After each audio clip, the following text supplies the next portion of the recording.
Call the city council work session to order. Clerk, please call the roll. Councilperson Balder. Here. Hayter. Steelgrave. Here. Vining. Germaine. Here. Present. Mayor Clark. Present. Just making a look here. Okay. So we have a work session here. We have a couple items on the agenda. But I guess before we have an item which is public comment. We have public comment. I heard a voice. Is that the public comment? So any public comment before we start? We have two items on the agenda that will be presented. No public comments. Mr. Robinson, we have work session agenda items. Yep, the first agenda item will be the Battlefield Zoning District Amendment, and Director Cochran will lead the discussion.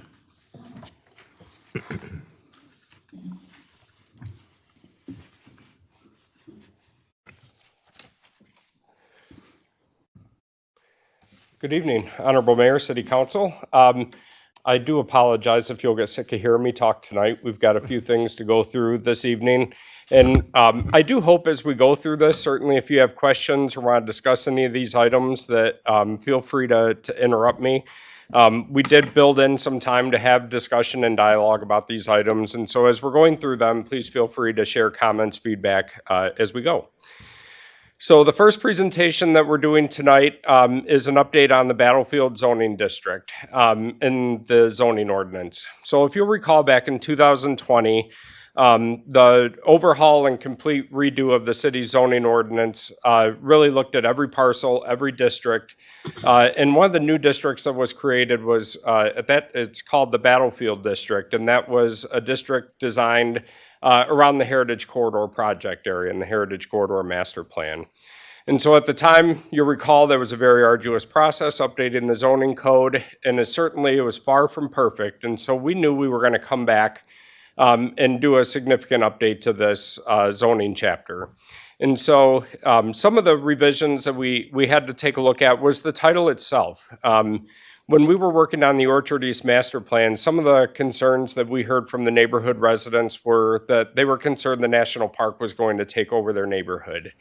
And so looking in the past several years, we've been talking about the Heritage Corridor, not as a growth and development for the national park, but also a community development plan for a large swath of our community that includes much of the Orchard East neighborhood. And so we updated the title to reflect the Heritage Corridor Master Plan. So we're proposing to rename the district the Heritage Corridor District versus the Battlefield District. We also looked at the core area zones. So if you'll recall, when we updated the Heritage Corridor Master Plan, some of the things we looked at were the activity zones, the 7 activity zones in the Heritage Corridor. Are they still relevant? Do we need to look at those and revamp those? A good example is Hellenberg Park. Instead of having a large amphitheater for concerts and large events in Hellenberg as a result of increased flooding and ice damage, we took a look at that as more of an open park space rather than a development area. And so we updated the Heritage Corridor Zoning District or Battlefield to reflect that. Also, when the use tables, every chapter in the zoning code has a table that defines what are the permitted and special uses allowed in that zoning district. We did not do a good job of matching up the intended uses or proposed uses envisioned in the master plan with the zoning district. An example of that is marinas are not a permitted use currently. Of course, in the Heritage Corridor Master Plan, we do call for marinas as an amenity for those visitors who are accessing our city via the water. And then we also looked at public amenities that we want to try and encourage throughout the district. Looked at fences, both material, construction, and the dimensions and location. Accessory structures, form-based and architectural standards, much like what we have on some of our other sites like the Lazy Boy site, the rezoning of the fire station site. We really did take an intentional look at the riverfront area. And how do we put forth in the zoning code, use that as a tool to encourage a redevelopment of the riverfront and what we're seeking aesthetically in the river, along the river. Building height, and especially along the riverfront, and then definitions and standards. So the core area zones are reflected on the map that were included in your packet this evening. I'm not going to go a whole lot into it. We did a thorough in-depth review of these when we presented the Heritage Corridor Master Plan update to you for adoption earlier this year. So special uses. I know the chart is tiny, and that's why we wanted to make sure that you got a copy of the draft in your packet this evening. And you can certainly take this home and hopefully review it and offer us some comments. But you'll see on the left side of the chart lists A, B, C, D, E, F, G, H. Each of those letters corresponds to one of the activity areas in the Heritage Corridor. And this was probably the most simplest way we could think to lay this out that would be understandable and clear for both staff and the public. So for example, the first one is cemeteries are listed. And so that would be, P means permitted. That would be permitted in activity area A, a special use in B and H, but otherwise not permitted in C, D, E, F, G. So you can go down that list and see those. The different amenities. We did, some of the things that also weren't allowed before were restaurants, bars, hotels, bed and breakfast, multi-use buildings, and so we made sure that we added those as well as the parking requirements for each use, and then the definition and standard, pretty common throughout the rest of the zoning code. Thoughts, questions so far? Okay. One of the things we were sensitive to, given this is a cultural area, it's a recreational area, so how high do we want buildings to be able to build? Whether that's along the river or within the area around the education center or anywhere else in the district. And so we looked at maximum building height based on the proximity to the river. So if you're 150 feet or less from the river, your maximum height is 2 stories. And that's to make sure that we're not obstructing that view shed, building tall buildings that hide the river once again. But if you're more than 150 feet away, you're allowed to go up to 4 stories. However, anything above 2 stories has to be set back 15 feet. So think about the First Merchants headquarters downtown. That's actually a 4-story building, but the 4th story, it's hard to see from the street front because it's set back and they've got that outdoor space. If you've been up on the 3rd floor, the patio space. That's what we're trying to encourage here.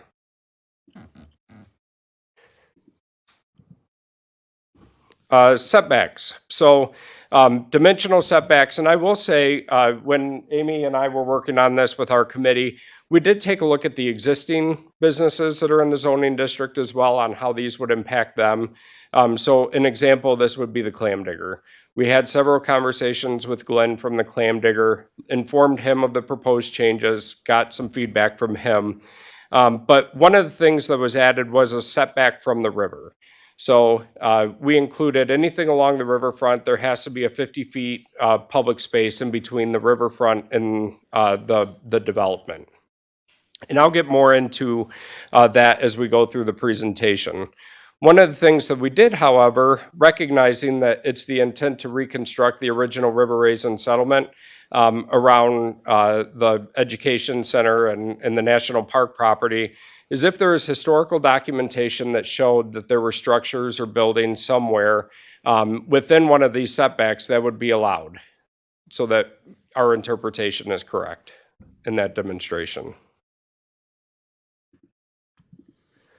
So here's an example, just a photo that's included. We also tried to make this very user-friendly for viewability, as well as some diagrams and pictures so that people can see exactly what we mean in each of these instances. So you can see where it says pedestrian pathway at the bottom, it shows the 50-foot setback. And then there's a side yard setback for development, and then the parking lot has to be set back. The front yard has to be 10 feet off the roadway or the front property line. So very graphic heavy, a lot of these demonstrations throughout the ordinance amendment as well. Comments yet? Okay. We do say that in each of the activity areas, there's a certain amount of lot coverage that's permitted. However, we do try and encourage certain things and encourage certain activities by incentivizing developers or property owners. So say in one area, there's a maximum of 50% lot coverage, meaning your structure, your building, your development can't cover more than 50% of that total lot size.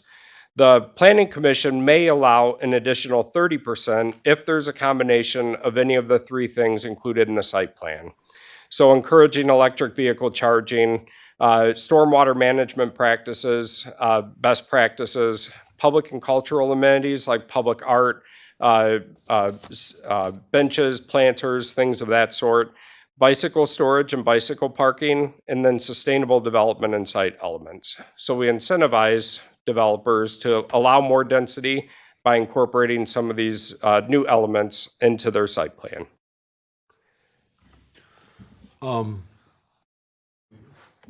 Do we have, as part of this, I'm looking through we provide descriptions, it shows eligible activities as part of the developments. The electric vehicle charging stations then become something that individual developers who are building these sites are going to be installing themselves and then are afforded the ability to charge Right. for the use of those facilities. Yep. Does the additional zoning requirements that are relevant in the broader zoning code still apply here? This is just to exceed that allowable That's a lot good point. coverage. And that's a good comment, Councilman Felder. One of the things we're looking at, as we've talked before, we know there's updates that are needed to the rest of the zoning code as well. Our zoning code right now does not address EV charging anywhere. And I recently had an inquiry from a developer, a gas station owner who was seeking to add EV charging stations. And they said, where would they be allowed? What are we allowed to do? And I said, well, they're not allowed or regulated in the code right now. And so we'll work with them. And we told them, we would treat that as an accessory structure, tell us where they would be, how long a car could be parked there, things like that. But it is our intent to look at some of these modifications in the Battlefield District and apply them citywide and in other districts where appropriate.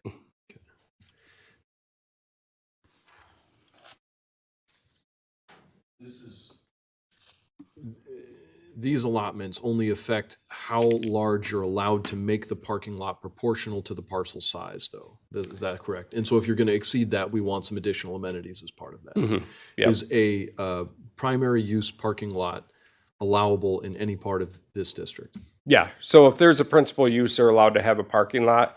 We also have, in certain core areas, there is the ability to have parking lot with no principal structure. And you'll see that it's the first one right under the pink lines. And so we wanted to encourage those because in the master plan, we call for parking lots throughout so that it's easily accessible from different access points, La Pleasance Road, Front Street, Dixie Highway, those places. And so we do allow them as a special use where we would give them a little bit more scrutiny, but yeah. I'm looking to see how much rope I have.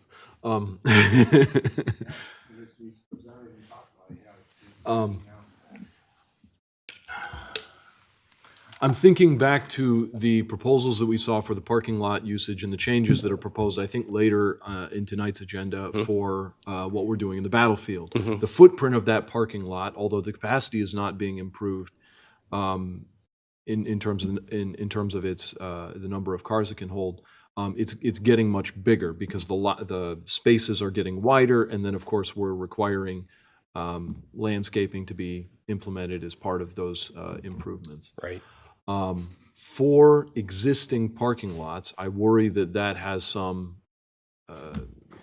negative impacts down the line where we're having to tear up the thing that we're trying to preserve and then replace in the parking lot itself. We're tearing up the green space to put down more asphalt and then including these little berms throughout the structure. For new parking lots, I think that would probably be appropriate because you're either going to build it or you're not. And I think that increasing the cost sort of disincentivizes developers from being able to put them in, trying to rely more on a non-motorized system. Because I think that there's a lot of our downtown especially that's dedicated to parking spaces And so trying to put some downward pressure on that and increasing the aesthetics of those developments when they do pop up is good. But if we're having to tear up grass to put down asphalt, I don't know that I see that as a positive trade-off. Yeah, so couple things. For each use, there's parking standards that are defined. So the number of parking spots that are required for a restaurant would be different than the number of parking spots required for a museum per se. And so you have to take that on a case-by-case basis. For parking lots and other developments that are already there, we're not going to make them go back and now conform. So, and this was a conversation we had with the clam digger. We said, we're not going to make you tear down your building to meet a setback. We're not going to make you revise your parking lot to meet the setback or the minimum number of spaces. How those are handled, they're existing non-conforming. So they're allowed to stay. And if they ever do anything outside of maintenance of that parking lot, that they want to expand it or reconfigure it or change the footprint, they would have to meet the new zoning code. They can only make it more conforming, not less conforming. So even if it doesn't become perfect and they can't fit in the number of spaces or meet the tree requirements or the landscaping requirements, those are variances that we can consider unique property by property. An example of that, like with landscaping, so we require 1 tree for every 40 feet. If for some reason somebody can't meet that requirement, and we'll get to this in the landscaping requirements, they're allowed to bank that. So there's a hardship, they can't put a tree every 40 feet. They're allowed to basically buy the city a tree for us to put somewhere else in the city or incorporate it into another place in the parking lot. Does that make sense? So if we're going to compare it to the development that you have on some buildings, anytime that you do more than a 50% renovation, now you're triggering certain clauses where you have to bring things up to code that may have been grandfathered in previously. You're saying that for this, it's a little bit more lax, and as long as you're moving towards a good direction, that we're going to allow you to make those improvements without putting those improvements as the cause for why you're not going to do regular maintenance. Right. Yep. Okay, thank you. It's a good question. Okay, landscaping. So along the road frontage and within the parking lot, we didn't change the standards from what is required in the rest of the city. So that 1 tree for every 40 feet, still required in the Heritage Corridor District, that's required elsewhere in the city. An example of where we just worked with somebody, the new Starbucks on North Dixie Highway where the old Denny's is getting torn down. There's I think an 18-inch water main that's running through there right away, and they can't plant trees on top of that. So in that instance, they said, can we do something else? And we said, well, here's some options. Put the trees somewhere on the development or buy into the city's tree bank. We'll buy a tree, invoice you, you pay us, and that's how we can work with folks. So most of the language remains consistent throughout the city here. What is different is the riverfront buffer zone. So that 50 feet area is at the top of the bank or the edge of the riverfront to the lot line. The language, and it's simple, but it's important. The riverfront edge should be landscaped with naturalized riparian landscaping and should preserve trees and native landscaping where possible. So this came up at the Planning Commission meeting when we talked about this last week. They said, how come we don't require it? And in those instances, because we know there may be instances where that's going to be a challenge. If you're right on the river and there's significant erosion or the water rises, you've got to be careful about what you plant in that area. And so it gives us some leeway to work with folks rather than have hard and fast requirements that then they just have to turn around if they can't meet it and go before the Zoning Board of Appeals. So that language with should and where possible helps us deliver a message to a developer or property owner and say, we really want this and we're strongly encouraging you to do it. Ramps, docks, pathways, and outdoor dining areas are permitted within that buffer area. So again, we're trying to encourage active use within that buffer area, not say it has to remain grass landscaped with no public use in it. So if a business wants to install an outdoor dining area along the river, they're allowed to. It doesn't, if it extends past their property line into that buffer zone, it's permitted. If you want to put a fence in that buffer zone, it has to be reviewed by the CPC or the Administrative Site Plan Review Committee to determine the impact on the river viewshed. So we're not saying it's not allowed, but we're going to give that a little more scrutiny to make sure you're not hiding the river. And then there is flexibility as well. The Planning Commission may approve alternate landscape plantings if requirements are impractical due to particular conditions. So again, the language about when compliance is not possible, plantings can be banked and placed elsewhere within the immediate vicinity or somewhere else in the city. Form-based architectural standards. So again, placing an importance along the riverfront. If a building faces the riverfront, efforts should be made to have entrances along the riverfront facing facade. So having a front door right off the street as well as going back into the river front area is encouraged. This was some of the conversation the mayor and I have had recently about the backs of some of the buildings downtown and the fact they're boarded over, or you're sitting at the Michigan Beer and Wine Portal and looking across and you may not see an active, vibrant front of or back of those buildings along the riverfront. What we're trying to do here is place just as much importance along the riverfront and the view that you see from the Riverwalk or the river as you would if you're on the street or the sidewalk. We've building materials. This is common across the city in many of our districts, predominantly faced with brick, mason, or other natural or innovative material approved by the CPC. Colors are predominantly neutral, natural, or earth toned, and EFS is not permitted. That's the fake stucco material that's really not good for northern climates. It discolors, falls off, other problems with that. And then transparency, all facades on the first floor along the riverside and the storefront have to be 50% transparent. The other facades have a minimum of 30% transparency. We've worked with other developments on this, thinking about Taco John's on North Telegraph Road. They were required to have 50% transparency as well. But the area that they have facing North Telegraph Road, a lot of that is their kitchen. And so they said, we can't have windows into our kitchen. But they put up some, I forget what it's called, but it looks like a window, but it's not clear glass that looks into the building. So it looks like it's transparent, provides that openness. And then that was also an instance where the developer came to us and said, we have this really unique material that looks like wood, but it's not wood. It holds up a lot better, doesn't degrade as fast as wood does, but it's actually a manufactured material. We took it to the Planning Commission and said it's not EFS, it's a manufactured material, but it looks natural, and they granted that and permitted that to move forward. Aldi ended up doing the same thing. So we're trying to create some of this consistency and form and look across the city.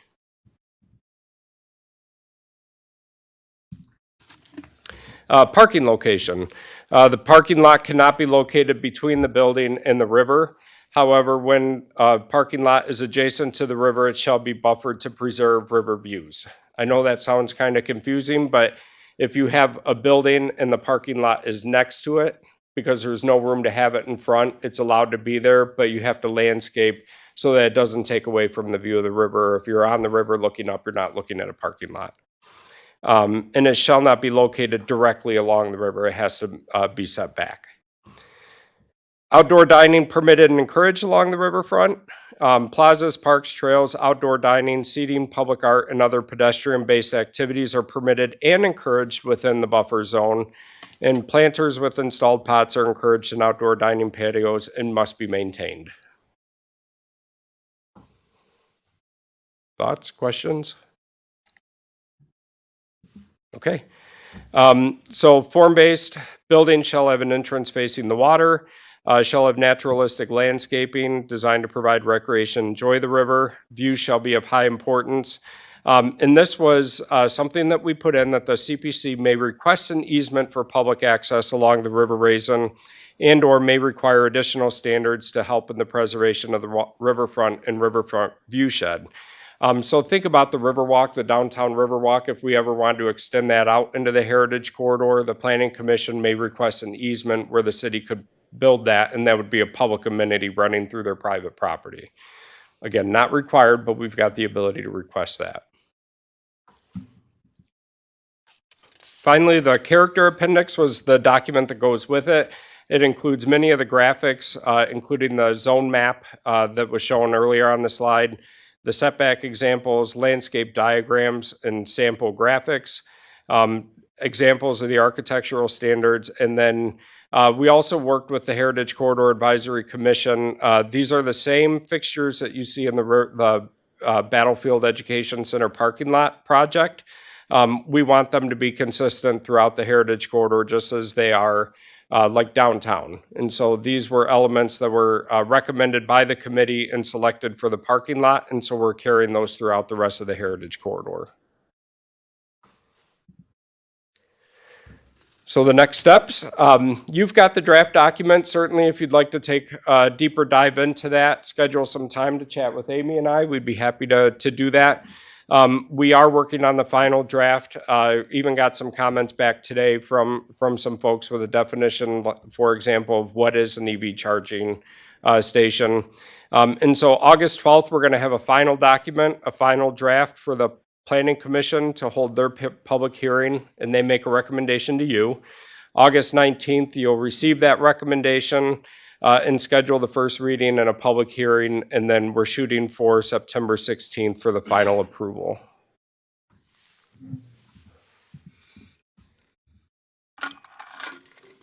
Take a drink.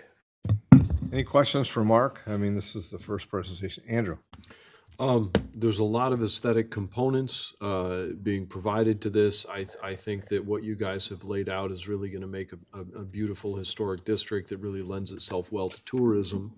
And I think that our residents certainly deserve to have something that looks that nice in our community. The other side of that, have we gone so far as to price ourselves out of the range of many of the developers that might want to pursue some of the projects in this area? I don't think so, because, you know, requiring a structure that has windows and more glass versus, you know, a solid brick wall or a solid wall, or things like the materials that we're selecting, we are still allowing for some accommodations if that becomes a challenge for them. So when we say other natural material or other engineered material, if there's a lower cost option that resembles the style and intent that we're going after, we'd be open to hearing that. I think with the landscaping items, we were sensitive to not over landscape require. Our requirements, I think, are the minimum, but we always encourage more, but we only encourage it. So we try and strike a good balance there. The other thing with the Heritage Corridor, much of it is going to be public amenities. The development standards for developers per se are really going to be mostly concentrated in the area, the waterfront development area where the clam digger and in that area. The rest of it is really more designed for public use, public amenities, parks, open space, things of that sort. The other question I would have regarding building designs and what the zoning allows for is we currently have structures in the zone either that are part of exhibits at the battlefield themselves, or Jim Crammond has his period authentic workshop that he has right there, which probably fits the aesthetic of what we're trying to go for more than any other building down there. Yeah. But probably doesn't match what we're laying forth in the zoning code. Would specific allotments be made for projects that are trying to pursue a period-specific historic character? Yeah, and the only location that we're strictly requiring that is within that activity zone A, which is where the National Park Service property is and where the education center is. We recognize, and that was part of the challenge and why we did this, because the standards that we're going to require in that historic development area are going to be different than what we want in a commercial development area. And so how do we have a zoning code that lays out the regulations within the same zoning district, but with different areas? And so in terms of Mr. Crammond's property and within that area, that's why there's language in there that says if there's historic documentation, then we can waive the setback requirements, the material requirements, things of that sort. It's much the same what we have currently in our historic overlay district. An example is somebody came to us wanting a front yard fence on Washington Street. And we said the historic district doesn't allow it unless you have photo documentation or can present something that at one time there was a fence there. They went to the museum, did some research, and were able to acquire that because there was a photo that showed they had a front yard fence at one time. And so we granted that without having to go before the Zoning Board of Appeals and go through that cost. Other questions for Mark or comments? Mark, as I went through this, I think there's, besides the narrative and the charts, I'll just say the standards, the architectural, I mean, they're just examples of what could be, not exactly what they shall be. Right. But the idea is give somebody the idea what the information means. I thought that was helpful. Yeah, and sometimes we get requests that are in the gray area, that are a little ambiguous. And having these examples, we can point to them and say, well, we have examples in the zoning code. It looks like you're trying to meet the intent of what we're going for, so we can go ahead and approve those without going through many layers of approval processes. It's more the spirit and the intent of what we're trying to achieve versus very strict regulations, shall, and requirements.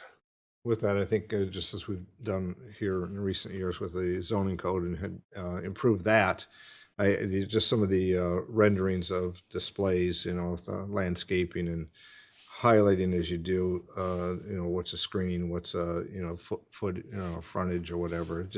It's helpful to see, and I think that was helpful in the last redid with the zoning, so thank you.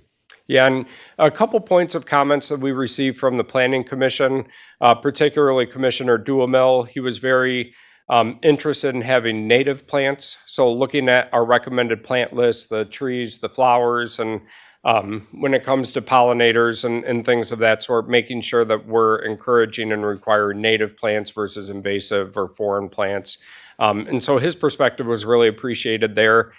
There was also, Commissioner Seipel had some comments about like Hellenberg Park. What if at some point we wanted to have a concessionaire run a kayak rental out of there, where people can go and rent kayaks out of Hellenberg Park? Would that be permitted? We wanted to make sure those were allowed, as well as the Greenway Trail that runs between the railroad tracks from the river down to Plum Creek. We do allow concession stands and small retailers like that throughout that corridor as well. If you've ever been to Washington, D.C., along the National Mall, there's small concession stands along the way. That's sort of what we were envisioning and allowing and permitting outside of just that corridor or the riverfront development area. So since you brought up the pathway there, with information and historical opportunities to learn while they also recreate is part of that as well, correct? Yeah. Yeah. The intent with the Greenway Trail, recognizing its significant location within the Orchard East neighborhood, it was a major retreat route within the battles of the War of 1812, but it also gives an opportunity for us to tell the history of the Orchard East neighborhood as well. And so in some of the early preliminary concept planning we've done for that Greenway Trail, we would like to have a timeline that goes from the river down to Plum Creek that talks about the history from when it was Native American lands to today in the Orchard East neighborhood, reflecting the mesh and the combination of what that area means, both in the battles and their national significance, but also here locally to the residents and our local history. Other questions for Mark on this item? Oh, yes, Kelly? Did you have a question? No. Kelly? Speaking about the Greenway, you have some businesses operating in there and some not necessarily abandoned, but unoccupied buildings. Have we started any conversations about those places? They've reached out. Yeah. They've reached out with an interest to sell. Yeah. I mean, I say good because it makes the Greenway possible. Right. Not good because. Sure. Yeah. Yeah, we recognize what the rehabilitation of that area could mean to the neighborhood, given its dilapidated condition, also blight, and I know it's a nuisance property at times as well, so we've expressed an interest. And you bring up a good point. So as we look at what is permitted and not permitted in terms of a use in the corridor, if there's a use in existence right now that may not be listed as a permitted use in the future if this were to be amended, they would be allowed to continue to operate as an existing non-conforming, or grandfathered in is another term. They wouldn't have to go out of business. They wouldn't have to change anything on day one. It only means they can't expand their business to make it more non-conforming. So this is if they've got a factory in the middle of the site, they can't expand that factory, but it would be able to continue to operate until the time that it ceases to operate and changes use. Then it can only be one of the uses that's permitted. Very good. I don't see any other comments. Thanks, Mark. Thank you. We're on to the city manager, the next item. Is that correct? Sir, the next item would be the River Raisin National Battlefield Park Education and Event Center, talking about the parking lot reconstruction bid award for this work session. And same guy's going to be at the podium. If you want somebody else, say so. So when we have a significant project like this, it's always important for us that we're referring back to the policy documents that you've set forth in terms of what are your priorities. The Education Center parking lot, it's on tonight's agenda for approval, and it is a big cost. And so we wanted to walk through it this evening and let you know both our recommendation to move forward, but also some of the discussions that we've had up to this recommended bid award to look at how we can reduce the cost or change the cost, or take a look at what items are included in it now that could possibly be done in the future, not right away. And so first, I wanted to highlight the council goals and objectives that you approved on April 15th of this year. The first was a goal to create an environment to facilitate diversified economic development. One of the objectives underneath that goal was to implement the corridor master plans. And I highlighted one word here that I'll get to, but the goal is to collaboratively implement the shared vision of downtown Monroe and development corridors. I believe when we were talking about that, we were thinking about the Heritage Corridor, the Orchard East neighborhood, the Telegraph Road corridor. And so when we think about the city not bearing the whole burden of the implementation of any of these, whether it's the Heritage Corridor or downtown, we want to collaborate with other people to bring these forward. And so I asked Scott and the Battlefield Foundation, in addition to what the city has invested into the new education center, former ice arena, I said, how much has the Park Service and the foundation put into this project as well? The Park Service from 2020 to 2024, so far, they've invested $3,976,999 in cash. Most of that has come through the appropriations they've gotten from the state of Michigan for education exhibits, but also all the fundraising that they've done to transform that building and help maintain it. It's not lost on us, too, that they don't have a whole lot of staff to pay to help move these projects forward. And so they've got a wonderful crew of volunteers that come. And when you put a cash value on their hourly rate for volunteers, since in 4 years, the volunteers are equal about $3.1 million in manpower hours. They've got, if you've not heard of it, a wonderful Wednesday crew, a crew of about 5 to 10 gentlemen who are mostly retired handymen, craftsmen who come and build what exactly is being built with the appropriations they've gotten. And so altogether, they've led about $7 million between cash and volunteer time to move these projects forward. And so I think that collaboration, that partnership that we have with them is important to think about as we try to transform that structure as called for in the master plan. Also, just a reminder, we did, City Council recently approved a 50-year lease with the National Park Service, and we do have a pending lease with the Battlefield Foundation and the Tourism Bureau as their offices are housed there as well. Your second goal was to maintain, build, and sustain infrastructure. And so the objective under there was to implement identified capital improvements and infrastructure plans. This project was one of the capital improvements that were approved in a previous CIP plan. To grow and sustain a thriving community, Facilitate and continue partnerships to enhance public spaces for vibrant social and recreational activities. Certainly, this is our building, it's a public building, and trying to use those partnerships not just for the benefits of the visitors that come from out of town, but our residents as well. How can we do that? And I think an example of that, the Battlefield Foundation received $2 million to do the first round of renovations at the Education Center, and with that, they built a theater.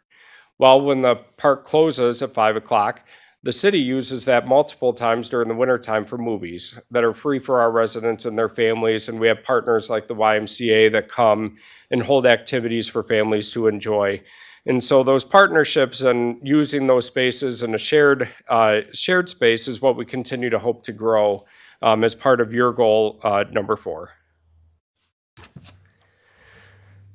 Another objective, looking at safety and compliance. So safe pedestrian passageways, as you recall earlier in May, we reviewed the draft parking lot plan with you. That included some new enhancements such as bus loading and unloading and safe ways for pedestrians to navigate to the building. The photo to the right shows some of those ideas. So you'll see the sidewalk going down the middle of the parking lot that leads to the front door of this development, making sure that there's identified ways that pedestrians know how to safely get there rather than walking all over the parking lot, risking injury or danger, was one thing that was built into the parking lot that doesn't currently exist, but also for the thousands of kids that come to the Education Center every year for field trips. If you were there, I believe it was in November, December, they had over 1,600 kids in 1 week from multiple schools across Southeast Michigan. It's a lot of buses that are coming through that parking lot, dropping off, circulating around. And so we wanted to make sure that there was a safe way for those kiddos to get from the door of the bus to the front door. We have also in recent years, due to the deteriorating condition, the potholes, we've had numerous reports of people who have fallen in the parking lot. One lady I know last summer broke her ankle after falling and tripping in the parking lot. And so we recognize the deteriorating condition is also a hazard for pedestrians right now and visitors. If you've ever been on Noble Avenue when there's a train stopped across the tracks, last weekend I was on Noble and a train had stopped the Norfolk Southern track there. And I counted 6 cars that turned around and ripped through the Education Center parking lot to get back out to Elm. There's no real barriers or inhibitors to stop people from, or slow them down at least, from getting through that parking lot. And that was at 11 o'clock in the morning when the park was open. And so we recognize that's a continuous need. The Park Service staff let us know that happens all the time whenever there's a train block there. Our achieving the zoning code compliance, we just went through some of the requirements that we have. Our parking lot right now does not meet any of the requirements that we require of everybody else in the city. And then visitor and gateway enhancement, making sure that it's an inviting building for people to come to, but also the environmental improvements that come with the parking lot renovation as well. Stormwater enhancements, having those landscaped islands in the middle aren't just for beautification, but it also helps break up that impervious surface where it can absorb the stormwater that comes down rather than going into our stormwater system and feeding into our waterways. And then the trees help improve the air quality and shade and cooling in the area. That's well recognized, and you'll see that as an example on the screen as well. From an economic development perspective, it's recognized in the Heritage Corridor Master Plan within a 3-hour drive. We've got Detroit, Ann Arbor, Toledo, Grand Rapids, several of these large cities in Michigan, Ohio, Canada. That's 18 million people that we've got the ability to try and tap into who may visit our community. In fact, in 2023 alone, Sterling State Park hosted 1.2 million visitors. The Battlefield last year reported 252,796 visitors in 2023. That's 250,000 people that came from 50 states, and I believe last year was 17 foreign countries. Since 2011, they've had 57 foreign visitors visit the national park and sign the guest book and where they were from. And so that collaboration that we enjoy with the Park Service staff and volunteers, the foundation, the Tourism Bureau, we work with them to say, how do we get those visitors into our community? Not just to stop and get their passport stamp in their book, but come downtown, visit our restaurants, stay overnight in our hotels, and visit the area. And that, as a result, with Park Service economic modeling, there's a benefit in Monroe alone of about $5.9 to $8.3 million in 2023 alone. That's people who fill up on gas at the gas stations in the city, who visit the restaurants, the shops, and other locations. And then you can see since 2011, when the park was established in Monroe, they've had 2.2 million people visit the national park. So in addition to that, the Heritage Corridor Master Plan, the theme of it that was approved by the Heritage Corridor Advisory Commission, the Planning Commission, and the City Council last year, the theme is to leverage community assets to create a place and a destination. The vision is to enhance our unique places where residents and visitors can connect with significant stories and enjoy the landscapes of Monroe. And so we make a very conscious effort when we bring these plans and these studies to you that they don't sit on the shelf and collect dust. We're constantly working, whether it's this one, the Orchard East, downtown, Telegraph Road, how do we move these forward? How do we begin to implement them? And this is one example of one of the efforts that we've taken. I'm not going to read this to you off the screen, but in the master plan, it recognizes within Zone A the uniqueness of the education center and the fact it's a launching site for visitors. That's their stop, but our intent is to deploy them out. And it states in the master plan, the parking lot improvements are recommended, including realignment and repaving to better accommodate bus and car parking, add universally accessible drop-off zone, incorporate landscaped islands, and the use of semi-permeable paved surfaces.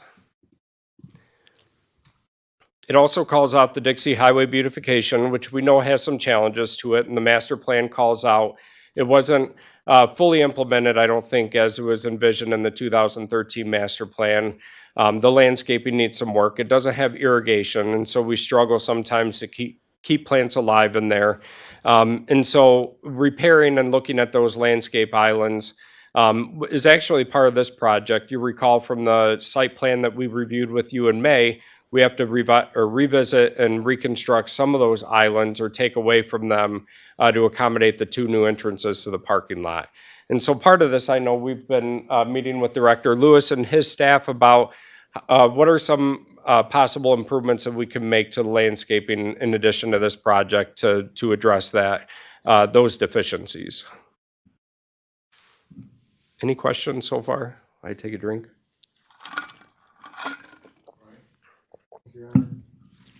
Mark, if you go back about maybe 3 slides, yeah, they're right there. Sure. I'm just looking at the numbers. Current, is that 35,752? Is that as of June? No, that's January and February. Thank you. I meant to point that out. Okay. That would have been a little bit alarming if it was June. Yeah, sorry about that. The Park Service website, they list all the visitation numbers, and so they're behind in updating the figures. So the 35,000 was just for the first 2 months of 2024 so far. Thank you. Mm-hmm.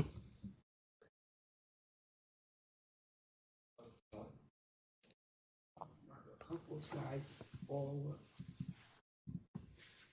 Are we calling this an event center already? That's And if so, is it fully equipped and ready to be rented out for events?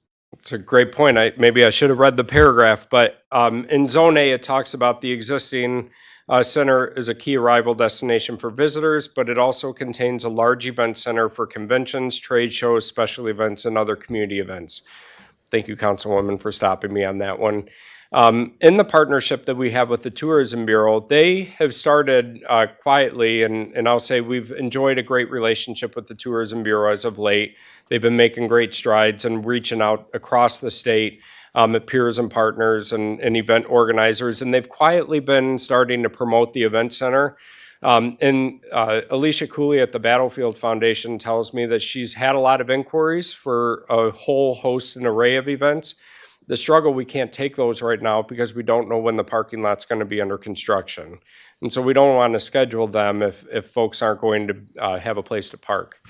The city manager and I are going to meet with the Tourism Bureau director in the coming weeks to talk about the event center and how we get that marketed.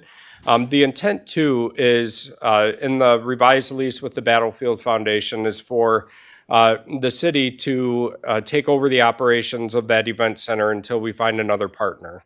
The foundation has done a great job in trying to expand their capacity to help with fundraising for the foundation, which they struggle with capacity to run an event center adequately. And so the intent is to get the event center into a marketable spot, start renting that out frequently and regularly. We feel we've got the ability to do it. And the revenue that's generated from those event rentals will go back into the maintenance of the facility, so the city's not subsidizing that. A lot more to come on that. That will all be, of course, discussions with city council about how that's going to operate and who and things of that sort. Can we discuss the commercial kitchen?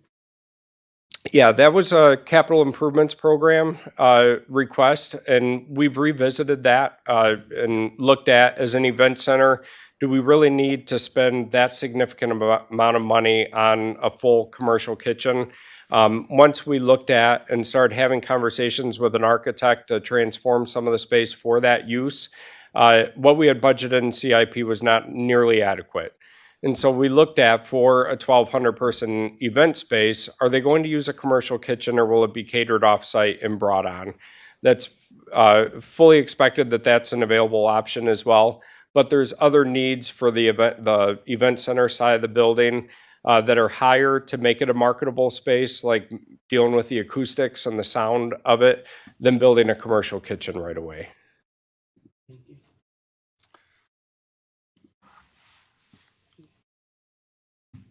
Move that slide right there. Oh, thank you. So obviously, we talked about the landscaping and the entrance and how it ties to this project because it's going to somewhat change the islands there.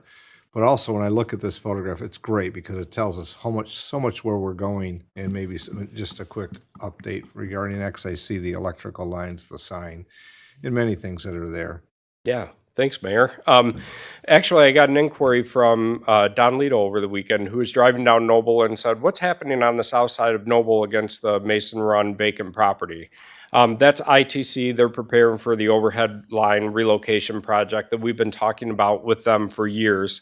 In that area along Noble, they're proposing to bury the underground line, and it will come up out of the ground behind the education center, cross over the river as the path that we had asked them to follow when they redid the transmission line. So it is a good photo because when you look at that the overhead lines, that's going to be gone within the next year, is what we're intending and hoping for. The billboard that also impacts the viewscape and technically is not allowed under our new sign ordinance. Amy's had some great progress with Adams Outdoor about removing that billboard. And so I appreciate Amy's hard work and diligence in trying to find the right contact, and they're very willing to do so. And so that's moving along as well. Okay, thanks. So we know why the project's important. It's been laid out in all the master plans, your goals and objectives. But in the 2022-23 capital improvements program that was approved by the Planning Commission that February and City Council shortly after, there was $1.2 million programmed for this project. In May of last year, the design contract was awarded by Council to Manick & Smith Group. And we have reviewed the preliminary design now with both the Heritage Corridor Advisory Commission as well as City Council. And the request for proposals to begin construction was released on April 23rd, and bids were opened on May 20th of this year. So a lot of steps have led us to this point to bringing the project forward. And so we received two bids from the RFP. One was from Salembean, and the low bidder was Fonson Company out of Brighton, Michigan. Their total bid that included everything was $2.5 million. That is obviously above the $1.2 million that were programmed in the 2022 CIP program. So we went back, took a look at the entire project, worked diligently with Patrick and Finance Director, Assistant City Manager Sell, and Dave Robinson. We looked at all components of the project and looked at what we can pare down right now to get the bid lower. Also, we looked at what are some sources of funds outside the CIP where we can direct some of these uses. And so the four colorful items are ones that we have looked at removing for now or funding elsewhere. The Streets and Trails Fund could bear about $84,000 of the project. That could fund the trail that connects from the parking lot up to the door. Right now, that's on the south side of the parking lot. That's going to have to be removed and relocated, as we talked about in the site plan. But also that work with the islands and North Dixie Highway, as well as the curb cutoff of Noble, could all be funded out of major streets. The dumpster enclosure to meet the zoning ordinance could be paid for out of the refuse fund. We're confident with that. There was also, because of the location of the project, we did have to include in there that there may be contaminated soils. It's no guarantee, but we have a $25,000 contingency in case anything is found that could be addressed, and there was contingency in their bid award for that.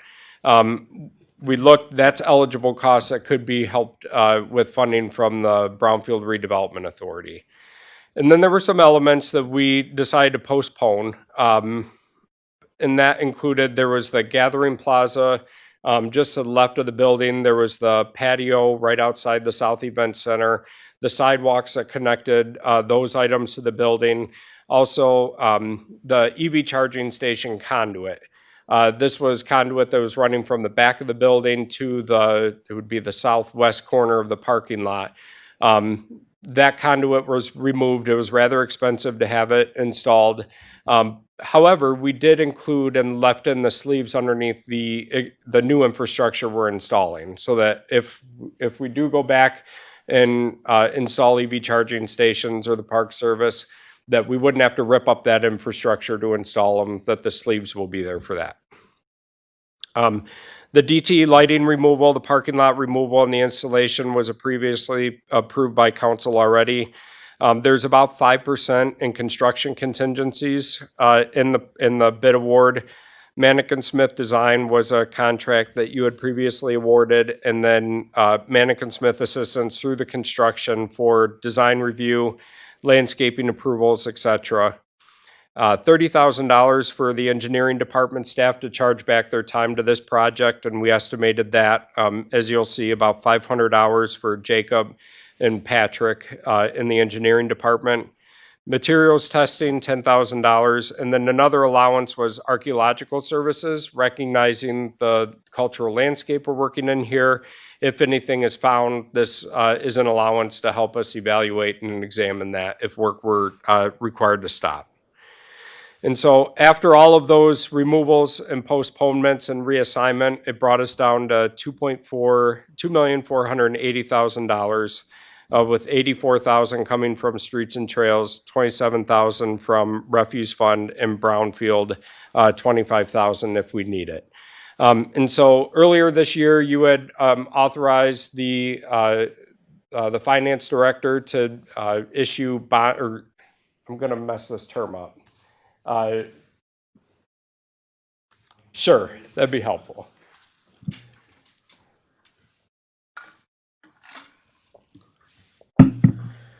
Hello, everybody.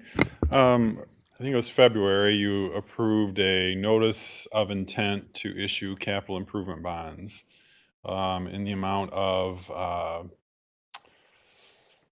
believe it was 22 million. Most of that is a water project of about $19 million, but there was $1 million in there.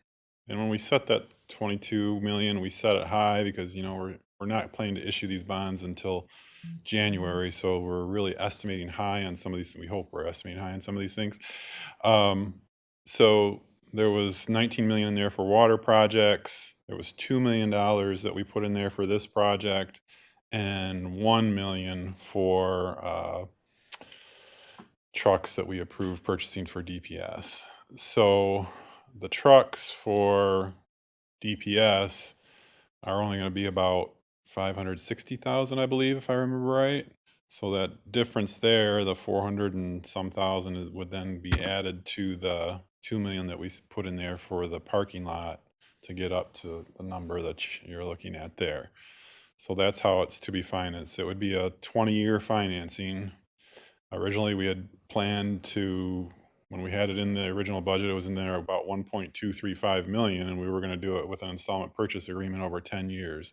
So we're increasing the term, but keeping the payment about the same. It'll, I don't know what the payment will be until we actually issue the bonds, because we don't know what the interest rate's going to be. But assuming it was at 4.5%, it would be about 25,000 higher than we had planned. So that's where the plan is to finance that at this point. Thanks, Ed. Yeah. Yes, thank you, Ed. And so we also, all the contractors, the subcontractors, we looked at their qualifications with the responsible bidding ordinance. The two main contractors, Fonson Construction and GM and Sons, are in compliance and meet the requirements. Gherkin Paving and Rawhorn Electric, we expect them to renew and still meet their compliance as required. There are 4 contractors whose contract is below 50,000, and so they're not required to meet the responsible bidder ordinance. And then Site Solutions is a landscaping contractor. In previous project, you've waived the requirement for the responsible bidder ordinance, frankly, because the nature of that industry, they have a hard time attracting skilled workers. They don't have apprenticeships, they're not union, and so on and so forth. And so similarly for this project, only for Site Solutions, we're requesting that a waiver be issued for the responsible bidding ordinance. So if approved tonight, the project, one of the attractiveness with the Fonson Construction is they can begin the project this July. Salem Bean had offered pricing that would start both later this year and bleed into the spring and be an ongoing project into next year. They are committing to be substantially complete by November 2024. And the Park Service and the foundation are tentatively planning to have the grand opening celebration for the Education Center in spring, once this project is fully complete and some other construction programs inside the building are complete as well. And so while it did come in above what we had estimated originally back in 2022, we are recommending that City Council move forward with awarding the bid for Fonson to move this project forward. And, I don't want to make any promises, but the intent with getting the event center up and running more sooner rather than later is to start having that revenue coming in so that we don't have to pay for the ongoing maintenance of the building. We will look at that. Certainly, we don't have any guarantees on how much we're going to bring in every year, but it's a business plan that we're going to be bringing before City Council in the coming weeks and coming months. So Mark, I'm sure there's going to be questions. I see people reaching for the microphone. Just real quick, and this may come up later in the council meeting, but since it was kind of went through the good detail here, I'm just going to ask, because I always look at these bids and I find it interest at times when the one that's is a low bid, but there's items that are extremely above the engineer's estimate, but also the competing entity. And I know that Mr. Lewis has explained this before. First one was seeding and mulching, which I thought, how can it be $34,000 more if it's the same space? But that's one. But the one always I look at, it's on the second page, is mobilization and traffic control. I mean, it's $225,000 more for just mobilization, and traffic is somewhere around $100,000. And I've heard reasons for that in the past, but I also think if it's exaggerated in a fashion to cover something else, I didn't see a lot of that change from the engineer's estimate. So any thoughts on that? I got other questions here, so I'd say briefly, because you can answer it now, but it may come up during the council meeting as well, just to help move it along. Honorable Mayor and Council, Patrick Lewis, Director of Engineering and Public Services. Your reward tonight was you got Mr. Cochran giving the presentation instead of me, but I'll chime in on this one. It is variation. A lot of MDOT jobs are in the 8 to 10% range on mobilization, so the number wasn't what we considered unbalanced. We have the right to reject a bid if it's clearly unbalanced. They were pushing it a little bit, but it was within the realm of what we've seen on MDOT jobs before. It is where you put your profit and some of your fixed costs. Some contractors will put those fixed costs in some of your larger items like your paving or your concrete. Some will put them in a lump sum, which does discourage a little bit peeling some items out because you don't have, if you have everything uniformly spread against your items and you omit certain pieces of the contract, that takes some of that profit and overhead away from there. So obviously that's something that, we see both sides of that, but it's both of those items were at least within the reasonable realm, if a little high, I think. It just stands out to me, and I know that they'll be monitored as they move along and through, that they're not overexpending just because it's in the bid too. It'd always be nice when they do come underneath what the bid is. Thanks, Patrick. Sure. Brian, you had a question. Yes, I did. It might be a question more for Ed than anybody else, but if we do have a great income coming in from this, is it possible we could pay off some of that bond or a good portion of that bond early and thus put less strain on the taxing of the citizens?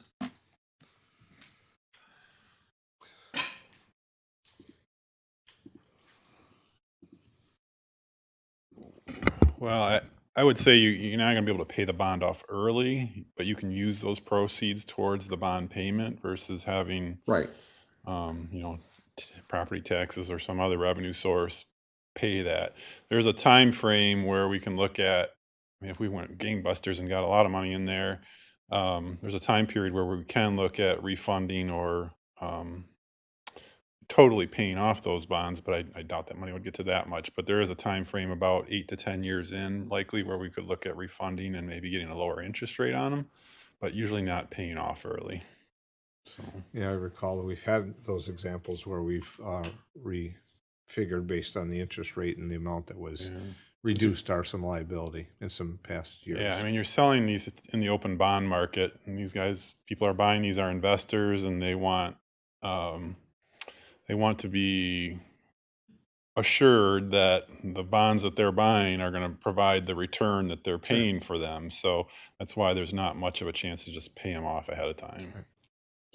Thanks. All right. Other questions? Kelly? Mark, if you could go back a couple slides to that, right up on. This one? Yeah. So, I work nonprofit, so haven't had to work under unions, so I just know we spent a lot of time with that responsible bidding ordinance. And can you help me understand, is there a list of companies that are in compliance? When we go to bid out a job, Yeah. we have a list and we already know certain companies are in compliance. And then those that bid that are not in compliance, they need to fill out a bunch of paperwork to let us know that they are in compliance or Right. can easily become in compliance. Mhm. Why would we, after spending so much time putting that ordinance in, waive it? And is that waiver, I'm assuming, is in the ordinance, that there's a option to request a waiver? I just know, like a couple projects that we've been working on, we've asked to like either waive the bid or waive the responsible bidding ordinance. And that was confusing for me because I'm not a contract person, and we spent a lot of time getting that ordinance in there. So I want to know, why do we keep making these requests to the council to overlook those that ordinance? So I'll try and take a stab, and if I get anything wrong, Patrick can give me the hook. But the waiver is requested primarily just for one industry, and that's the landscaping contractors who are installing the plants. The struggle with the landscaping is they don't have a skilled workforce, and the requirements are inhibitive for them hiring. Generally, I will say for all the other contractors that we have, you're right, you did spend a lot of time on that ordinance very intentionally. and have a list of requirements that folks need to meet. Generally, we're very good at requiring everybody to meet those, or in some instances, the council did say if it's under 50,000, this doesn't apply because then it becomes cost prohibitive a lot of times and it increases our cost. But really the only, as far as I know, the only waivers that we've requested have been for landscaping contractors particularly. But all the rest of the contracts, they either are on the list and they've already been qualified, or they have to submit all the paperwork to Patrick and he qualifies them. But it's in the bidding, the RFP, when we send it out, that everybody has to meet it. I can Patrick, before you start, one of the items I know that we've had here come up periodically was their sole source, and that a lot of times it's in water and wastewater. There's a sole source that can only do this job, and so we're not really getting past the responsible bidder ordinance as much as we're waiving the bid process for some of those, and that's, I think, here recently, because we had a lot of water, wastewater projects asking for sole source. I can't remember if it's one of those tonight even, but I know it was the last meeting, or our last meeting. Patrick? Yeah, what I was going to answer a couple of questions too. Councilwoman, you asked, do we have a list running? Yeah, the answer is we do. The ordinance allows us to pre-qualify for up to a year, and then they have to re-up. What we found is a lot of contractors just let theirs expire, and then when there's a bid coming up that they want to bid on, they'll usually resubmit their paperwork. We're on the third cycle on a couple of them because we started this over 2 years ago. So we do have a running list. That list is actually included in the bid documents. There's about 25 contractors or so that have been on that list at one time or another that have qualified, and that's why we listed up there Gherkin as an example, where they were pre-qualified last year. They just hadn't resubmitted their paperwork because a lot of times with the subcontractors, they don't even know which subcontractor pricing they used until we get closer to award. And so we have the confidence that those other ones can make it. But the landscaping, the only ones I've requested through the construction process that you waive was on last year's Carnes Park project for the same type of thing. We had a couple of waivers. One was for landscaping, and the other one was for fencing. There was an example where all 5 prime contractors at Carnes had used the same fencing company because they couldn't find anybody willing to bid the job. Those are the types of things that are the extenuating circumstances whereby if we can't find somebody to do the work, I don't know what our options are. And so those were the only 2 projects. It was Carnes and then this one. And we're the ones actually requesting the waiver for it because, again, it's the landscaping trade. I won't get too much into the weeds, but it's a 100-point scale, and you have to score an 80. So the biggest challenge that they have is where you are not participating in an industry-registered apprenticeship program, you lose 10 points for that, and then your apprentice to your journeyman ratio is another 5. So right off the bat, the landscape companies basically lose 15 points because they have neither of those programs. That doesn't mean they're not necessarily good contractors. It just means that the responsible bidder ordinance was really geared towards skilled trades positions. And so those are the only 2 contracts that I've requested waivers on behalf of subcontracts, and we haven't requested a waiver for any primes. So that's when you get these large multifaceted jobs is where we really get into those concerns. But yes, we spent quite a bit of time on this, and we do try to push the majority of them where we can, but we hit a couple of brick walls on these. Kelly, follow up, and then we'll see if there's others. Okay, so if we choose you all waive the requested responsible bidding ordinance, and then the contractor comes in and say he doesn't do a good job, he or she doesn't do a good job. Do we have like any liability or recourse if we used a company that wasn't considered a responsible bidder and then they proved to be irresponsible? Well, we still have the ability to screen them for the things that we can screen them for. In other words, if there are contractors that meet the responsible bidder ordinance and then there's those that don't, but those that don't may not necessarily be poor contractors. They just there's certain facets of their business operation that they can't meet that. Ultimately, on a project like this, that's why we're less concerned about waiving the subcontractors, because the prime contractor has ultimate responsibility for that job. And with landscaping in particular, there are warranty periods, there are replacements, there are monies that are held against those until the work is completed.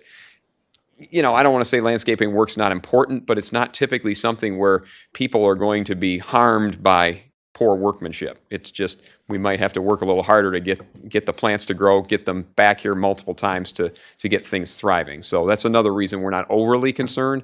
But I did caveat the award because I did write that 3-page fact sheet on this one, that we would review them, review their credentials and their past references to make sure that we didn't have any red flags before we allowed them to go ahead. So I understand your concerns, certainly. I mean, but with this particular trade, I don't think we have any major problems with it. Yeah, sure. I recall years ago, we had a landscape issue with a company long before we had this ordinance.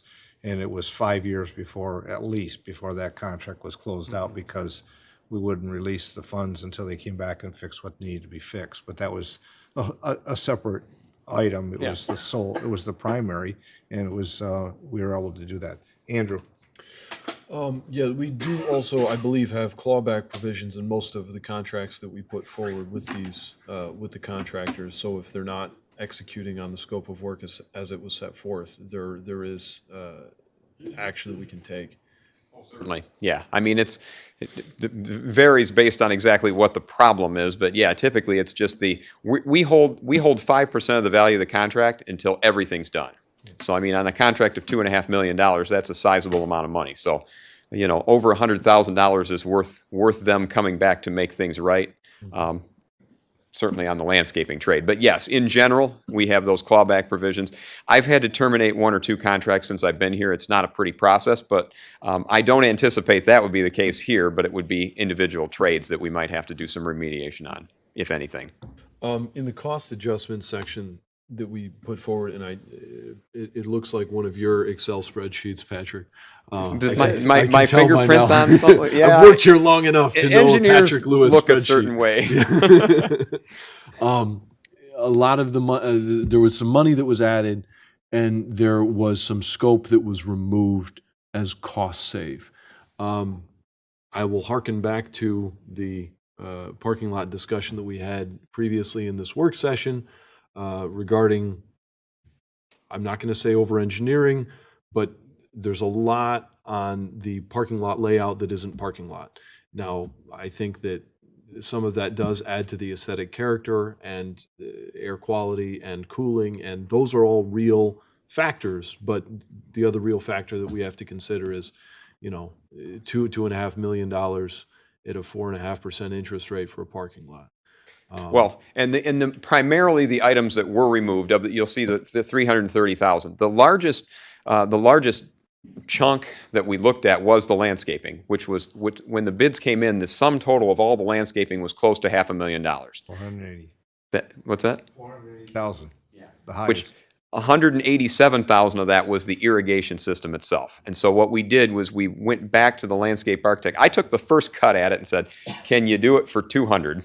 Or can you do it for 150? And she came back and said, "We can do it for 157 with landscaping that met our zoning ordinance," because that was the first priority. We had to meet our ordinance. We have a moral obligation to do that. We have a legal obligation. The irrigation is something that you prefer to have, you really would like to have. So we're again putting sleeves in so that can hopefully be put in the future. But given that most of our zoning ordinance requirements are not grasses, are not, you know, shrubs, they're mostly trees, we focused on making sure we had all the trees, which can be watered and cared for by our forestry staff with water bags and things like that without an irrigation system.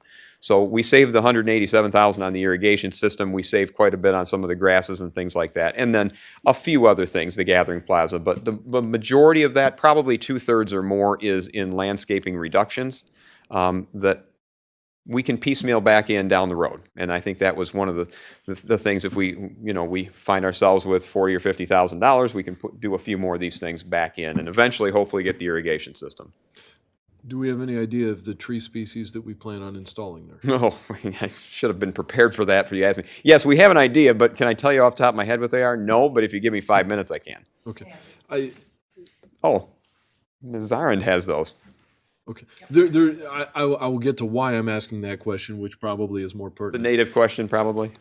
No, but that's also a good thing. There's very few spots in that parking lot that you can park, given the layout that we've seen, where you're not under a tree.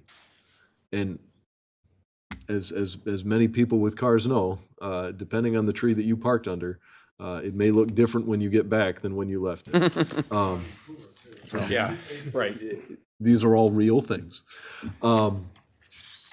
So to that point, we did work with Manick and Smith and our landscape architect to make sure they were parking lot suitable trees that were placed particularly within the interior. In the perimeter, we treat it a little bit differently, but yeah, we certainly don't want anybody's cars getting damaged. Fair enough. I will round it out with two questions. If we were to remove additional things to try and bring it more under the budget that was originally set forth, what would go? And second of all, if we were to vote no on this evening, what are the steps forward? So I think if removing things, I think we took out as much as we could without changing significantly the layout, the design, so that we could keep the project moving forward. So I think we pared it down as much as we possibly could.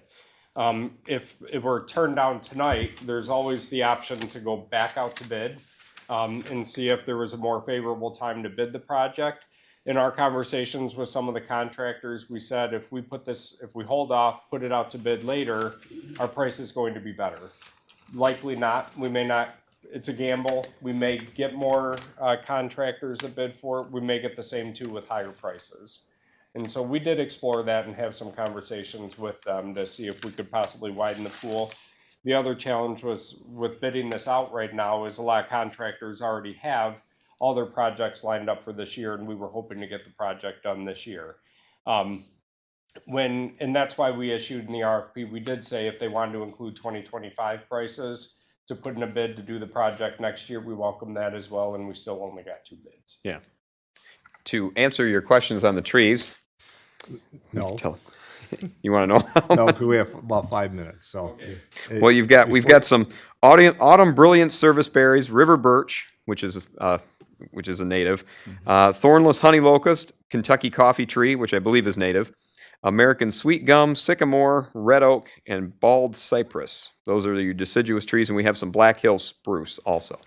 There's about 65. I think we might have eliminated 7 or 8 of that, but for the vast majority of the trees are going in. So those are your species.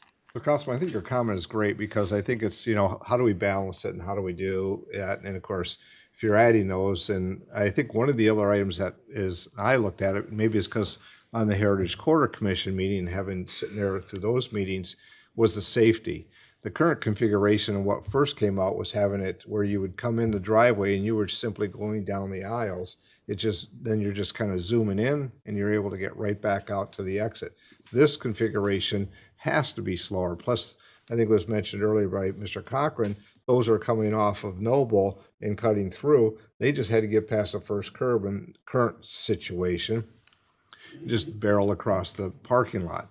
If you have lanes that are going that direction, then that's what allows that to happen. This configuration, I think, in having the corridor in the middle, I can remember that was a conversation we had at the meeting in the center, then people can converge that way and walk safely into the facility. And then of course that's going to be marked up there as well.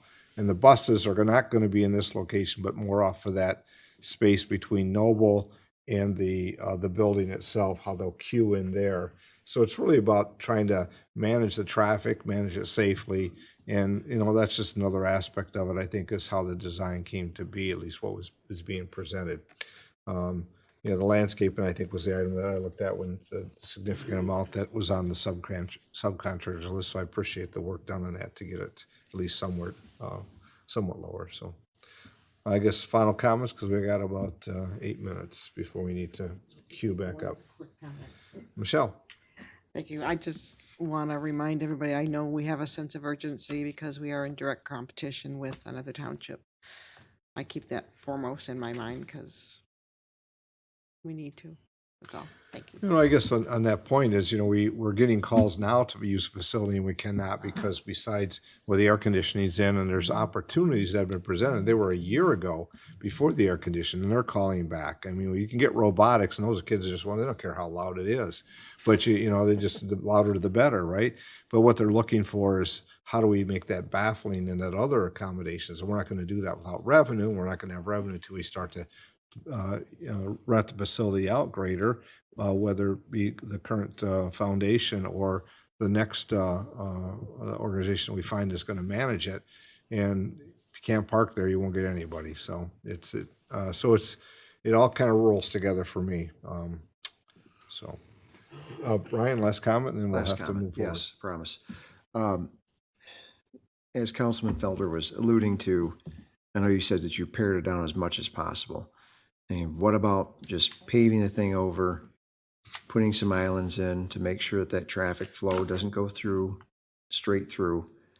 Is that not a possibility at all? Or you're saying we have to reconstruct the whole thing, tile it, everything, whatever is necessary? So that's pretty much what we are doing, is installing the islands and repaving it. There's the interior sidewalks and passageways that are part of the project, but that in essence is core really the only improvements we're doing. And, certainly we were conscious of the cost and trying not to build a Taj Mahal parking lot with this project. But as we talked about with the landscaping, trying to meet the zoning ordinance was the main requirement. And sacrificing significant items, really, you don't make the project any better by doing so much addition by subtraction, so to speak. So the landscaping islands, making sure that it breaks up the parking lot, softens it, but really we're not adding a significant amount of parking spaces to it, expanding the footprint a little larger, but not a whole lot based on the site plan. And what you saw that included the gathering plaza and the patio and stuff like that, all of that is not part of what the project is actually going to end up being. So We have 5 minutes, and I think we all probably also have some conversation during the meeting on that topic when it comes up. Mr. Robinson, any final comments before we close? No, Your Honor.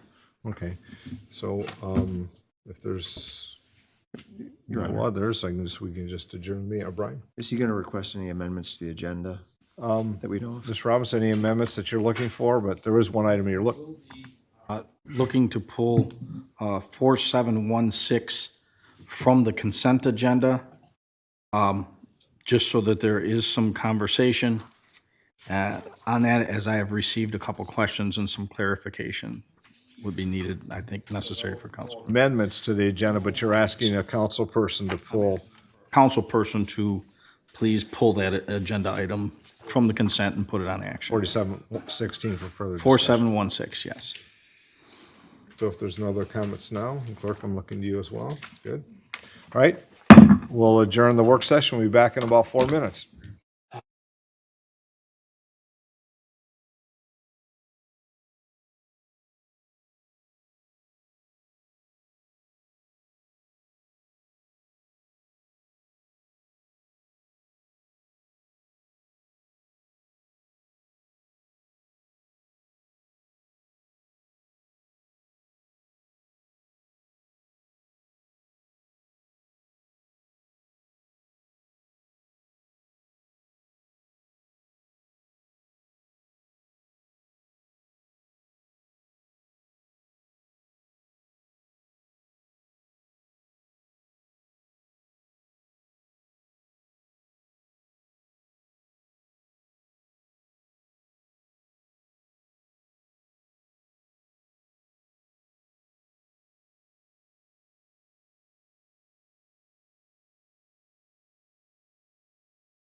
Well, I'm sure that we're on, but we have to wait because we're waiting for some council members. Our work session went a little bit over. We had about 5 minutes, so I'll call. I'm going to wait for a few minutes before I call the meeting to order. The main reason is we don't have a quorum.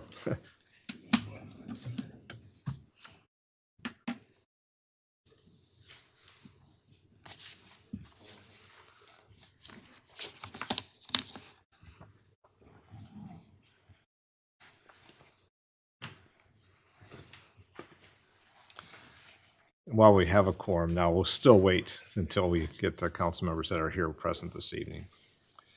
It's not their fault because we ran a little bit later in the work session.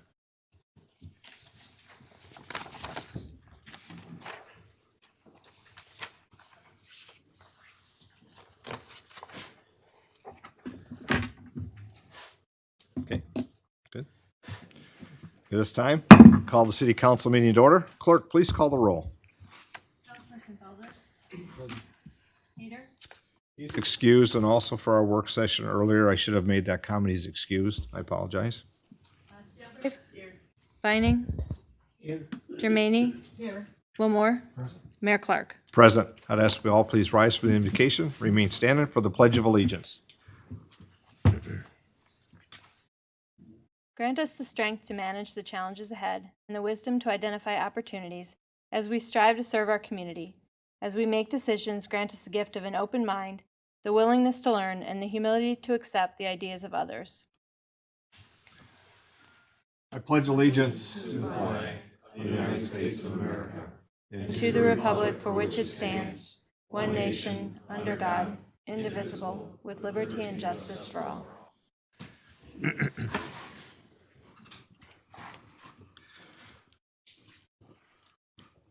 Item, please. The first item is any amendments to the regular agenda, so approval of regular agenda. City Manager Robinson, any amendments to the agenda? I have no amendments to the agenda. And I think in the work session, you did ask, though, that on the consent agenda, that item 4716 be pulled from a council member for you to make some additional comments, correct? Yes. But that's not amending the agenda. Any items on the, I'm sorry, we need a motion to approve. Motion, we approve the agenda as written. Councilwoman Moore, supported by Councilwoman Germaine, to approve the regular agenda. Clerk, please call the roll. Councilperson Felder. Yes. Steelgrave. Yes. Vining.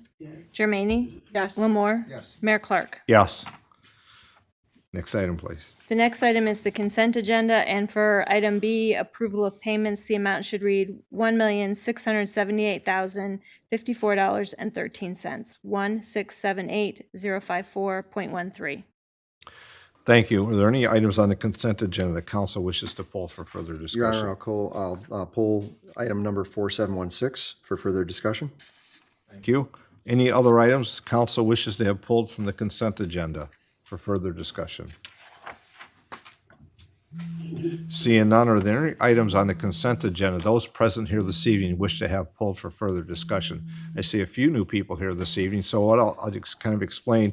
On a consent agenda, all those items will be passed on a motion collectively by the city council. However, if you're here looking at any of the items under the consent agenda that you wish to make comment before action is taken, you'd simply ask to have that item pulled and then speak on it when it comes up. So any items on the consent agenda, those present here this evening wish to have pulled for further discussion? Seeing none, motion be in order. Councilman Felder. Yes, Your Honor, I'd like to make a motion that all items on the consent agenda not pulled for further discussion be accepted, placed on file, recommendations carried out, and resolutions adopted. Motion by Councilman Felder, supported by Councilman Moore, that all items on the consent agenda not pulled for further discussion be accepted, placed on file, recommendations carried out, and resolutions adopted. Clerk, please call the roll. Councilperson Felder. Steelgrave. Vining. Jermaine. Yes. Wilmore. Mayor Clark. Yes. And clerk, that item will appear. It will be the last item on council action. Action. Thank you. So the next item is under presentations, communications, and public hearings. It's item 4721, Monroe County Senior Millage. Thank you. Manager Robinson, I know you had conversation. We have guests here to speak on the Monroe County Senior Millage. Is that correct? Yes, Your Honor, we have the pleasure of having Ms. Stephanie Kaprzak here to speak briefly on the Monroe County Senior Millage. Welcome, Stephanie. Council, I'm Stephanie Kasperzak, here with a different hat on today from the Every Ninth American Committee that works to put forth the senior millage every 4 years. So as many of you know, the senior millage was passed in 1980. It's been one of the most popular millages being passed every year ever since. We have 17 nonprofit organizations that receive funding through the senior millage to make sure that older adults in Monroe County can age with dignity in whatever way that they see fit. So just to give you a couple of educational pieces, this is a renewal millage for up to 0.75 mils. This is not new, so it's the same amount. However, currently our millage is every 4 years. We're asking that it be 10 years, so that's the only change in the millage for this upcoming vote, which is August 6th. So you know a little bit about the impact. Obviously, I'm from MCOP. We have 10 senior millage programs that we operate.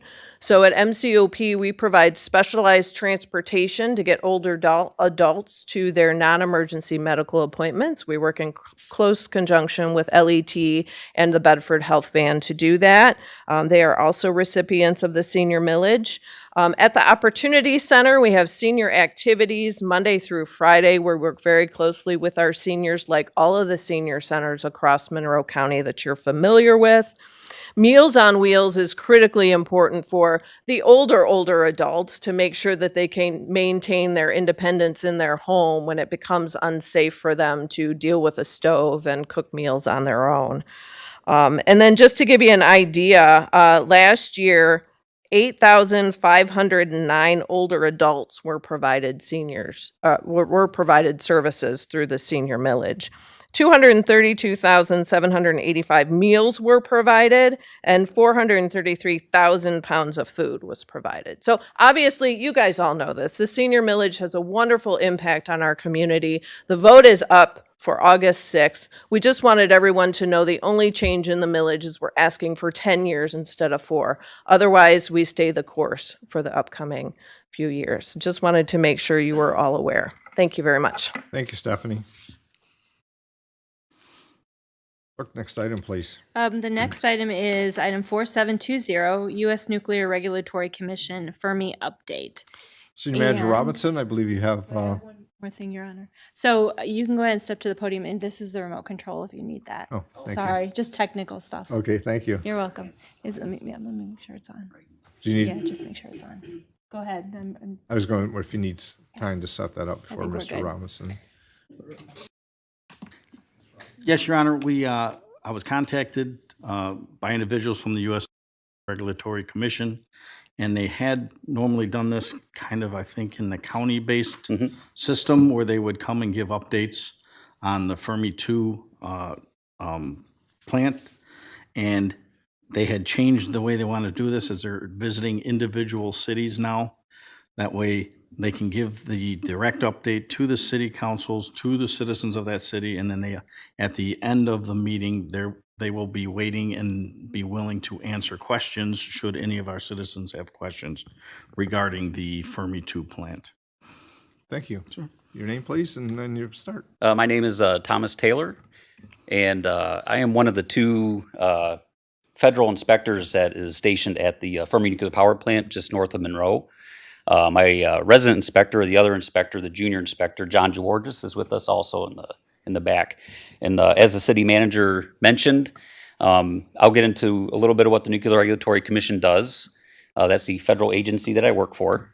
And every year, we're required by our rules to have a public meeting to go over the results of our inspection activities at the sites that we're stationed at. So every power reactor in the country has at least 2 full-time inspectors that live in and around the area and go to work and report there every day. So we have been doing the public meetings, like Mr. Robinson said, over at the county courthouse. And recently, we've been trying to meet with and have meetings with other city and local officials in the area to try to just put names to faces and let you know who we are and what we do. So I'll be going over the results of our inspections and generally what we do at the nuclear power plants in this country.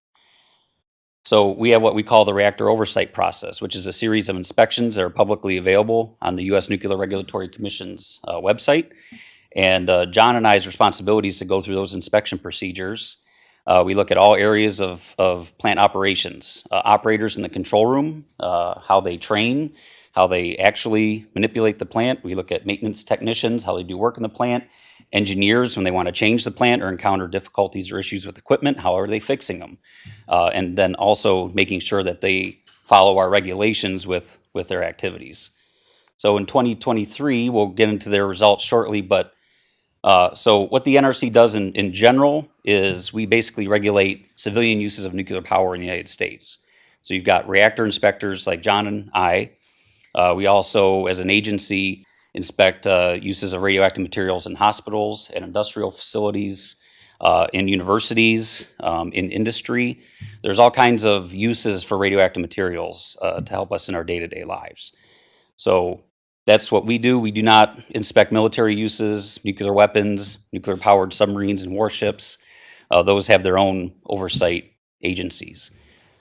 We also ensure the security and the secure use of those radioactive materials. After 9/11, security became a very important facet of power plant operations, as you can understand. So a lot of the power plants, or all of the power plants in the country, had to implement robust security measures mandated by my agency, the Nuclear Regulatory Commission. So we also spend time inspecting the security of these facilities as well. This is a very busy slide. I will try to simplify it down, but if you look at our mission at the top, ensuring the public health and safety when nuclear power is used in this country, we have three main areas of reactor safety, radiation safety, and safeguards. So all our inspection procedures then fall under those 7 items or cornerstones at the bottom. So like I said, John and I will look at how the plant is being operated, what emergency equipment is available at any given time, and if it breaks, what is the site doing to fix it or repair the equipment? So that would include like their emergency generators. That would be something under what we would call mitigating systems. If an accident were to happen, how is it going to be mitigated? What equipment mitigates it? So we keep an eye on those processes and procedures. Barrier integrity, if there was an accident, how is all the radiation being contained? All our inspection procedures fall into one of these main categories, and you can see, like I mentioned, security is up there. We're also concerned about radiation exposure to the public and to the workers under radiation safety. We will inspect their radiation control equipment, make sure it's operating properly. If it breaks, what are they doing to fix it? And we're also concerned with any fluid or gas that is released from the site, that it falls within regulatory standards to ensure the health and safety of the public. So we have different ways that we measure the performance of the site via what we call performance indicators and inspection findings. So performance indicators are things that can be usually directly measured. They have to take chemistry samples of the reactor coolant so often, and based on the activity levels that they're measuring, it might cross a threshold in what we would call a performance indicator. When their important safety equipment breaks or has a malfunction or has to go out of service for maintenance, there are indicators based on the number of hours and how important that piece of equipment was. That's also a performance indicator, and we track those. And these results are published on the NRC's website that anyone in the public can go to at any time and review how they're doing with those indicators. Inspection findings are what John and I do mostly. We would go out into the plant. If we found an issue, we would take a look at it. If there was an issue with compliance with one of our regulations, we would write what we would call a violation against the site. We have quarterly reports that we issue that are available to the public, that you can see what violations we wrote against the site at any given quarter. There's a significance to those findings that we would assign, just like the performance indicators, a green, a white, yellow, red. And that's based on how severe was the issue. Let's say they had an emergency generator that was broken for a month. We have some detailed risk analysis that we can do on how important each piece of equipment is based on the number of accidents that the site has to be designed to withstand. And given the duration of the issue and how important the equipment was, we can crunch some numbers and come up with a risk value that would tell us how significant that issue was.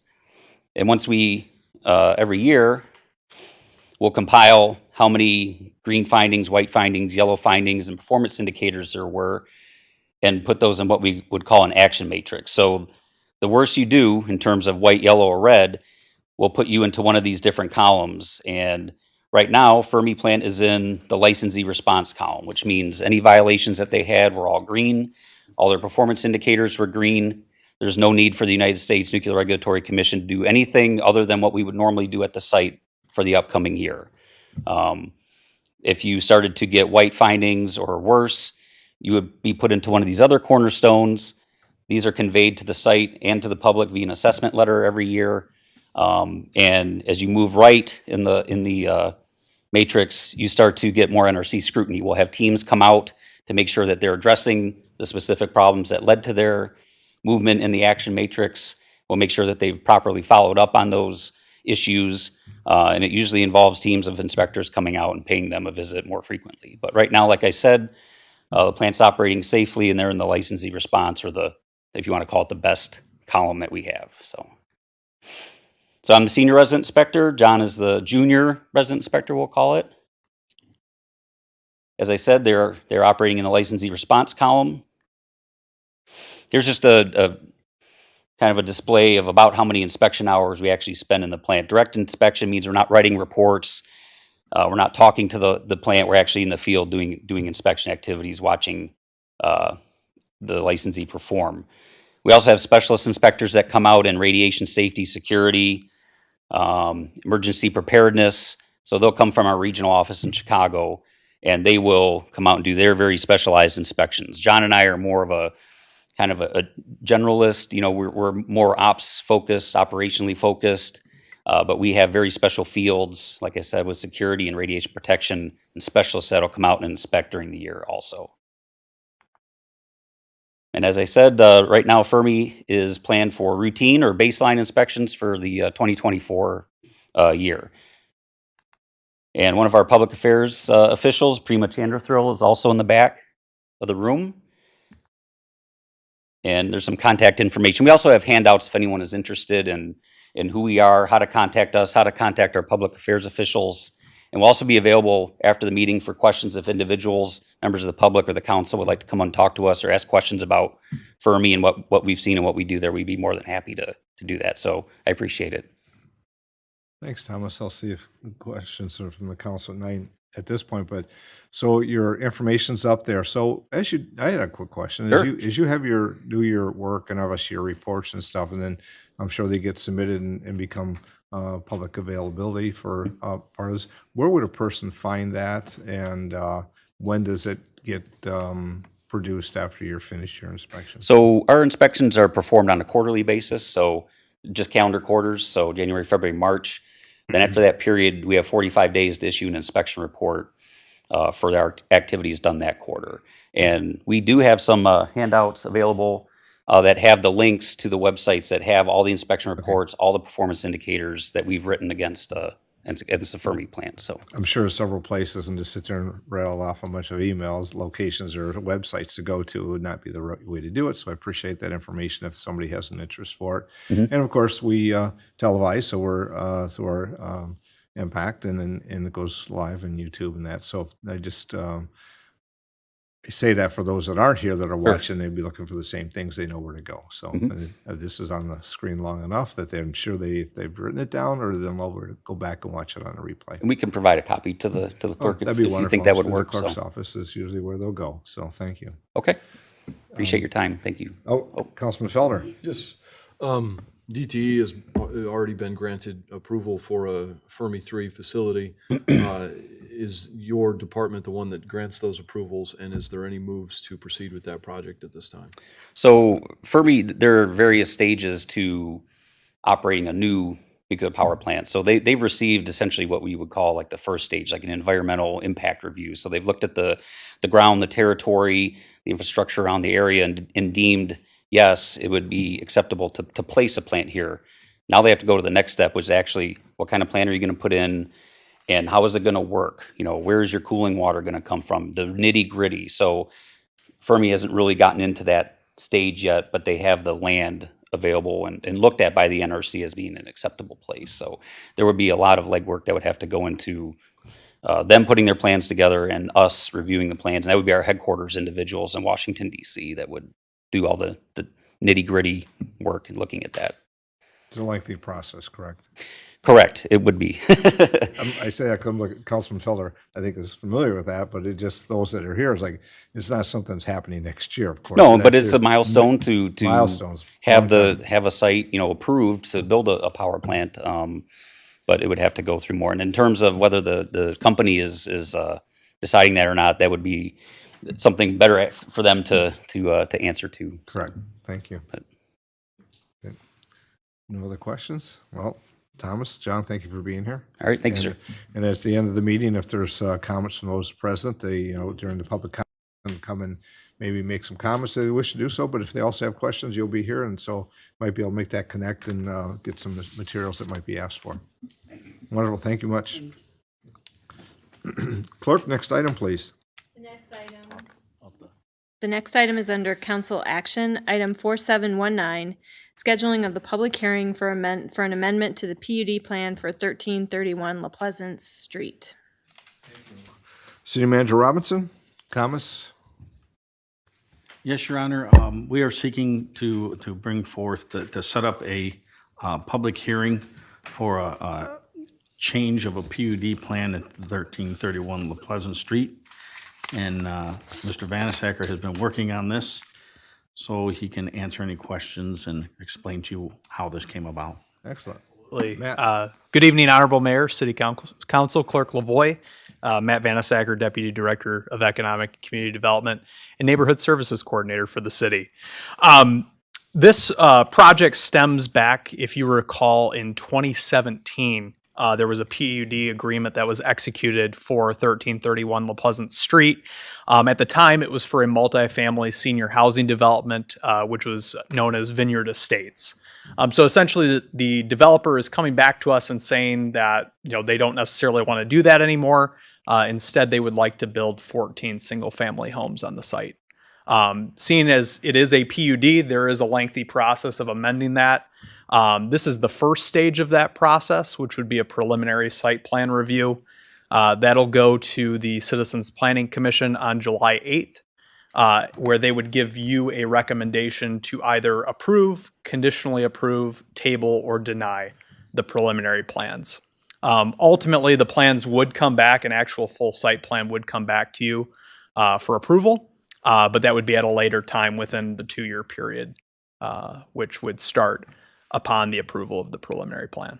So the action you're requesting for us this evening, besides providing the information and the timeline and the basics, is setting a public hearing, correct? Yes, there will be a public hearing at the Citizens Planning Commission meeting as well. That's on, you said July 8th. Yes. Councilman Felder?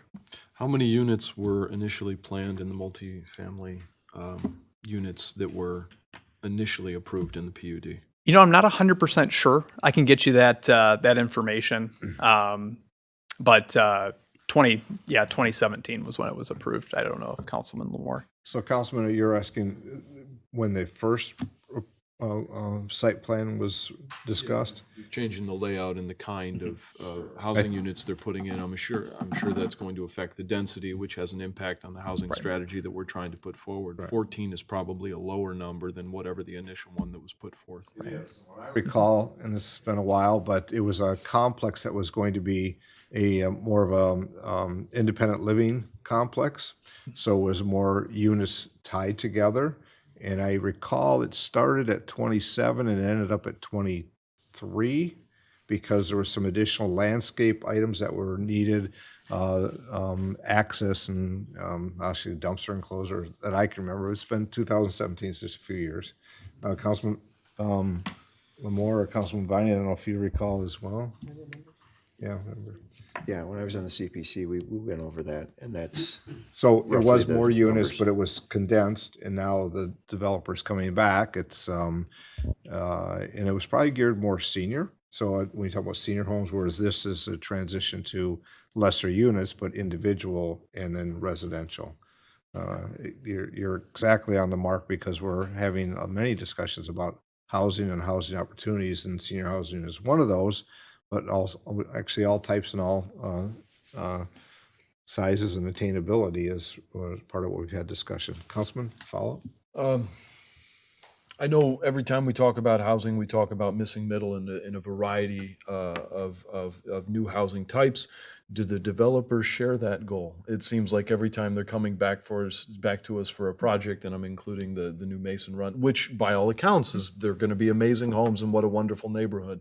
But there doesn't seem to be a market out there to develop these missing middle mixed use developments. They do have a proposed elevation for what the units would look like. That'll be included as part of the presentation on the 15th, as well as during CPC on the 8th. I believe they're targeting 3-bedroom homes, single family. I'm not 100% sure on the square footage yet, as we're just kind of starting to dive into our staff analysis and review of the project. But there is, they have presented some preliminary concepts of what those would look like.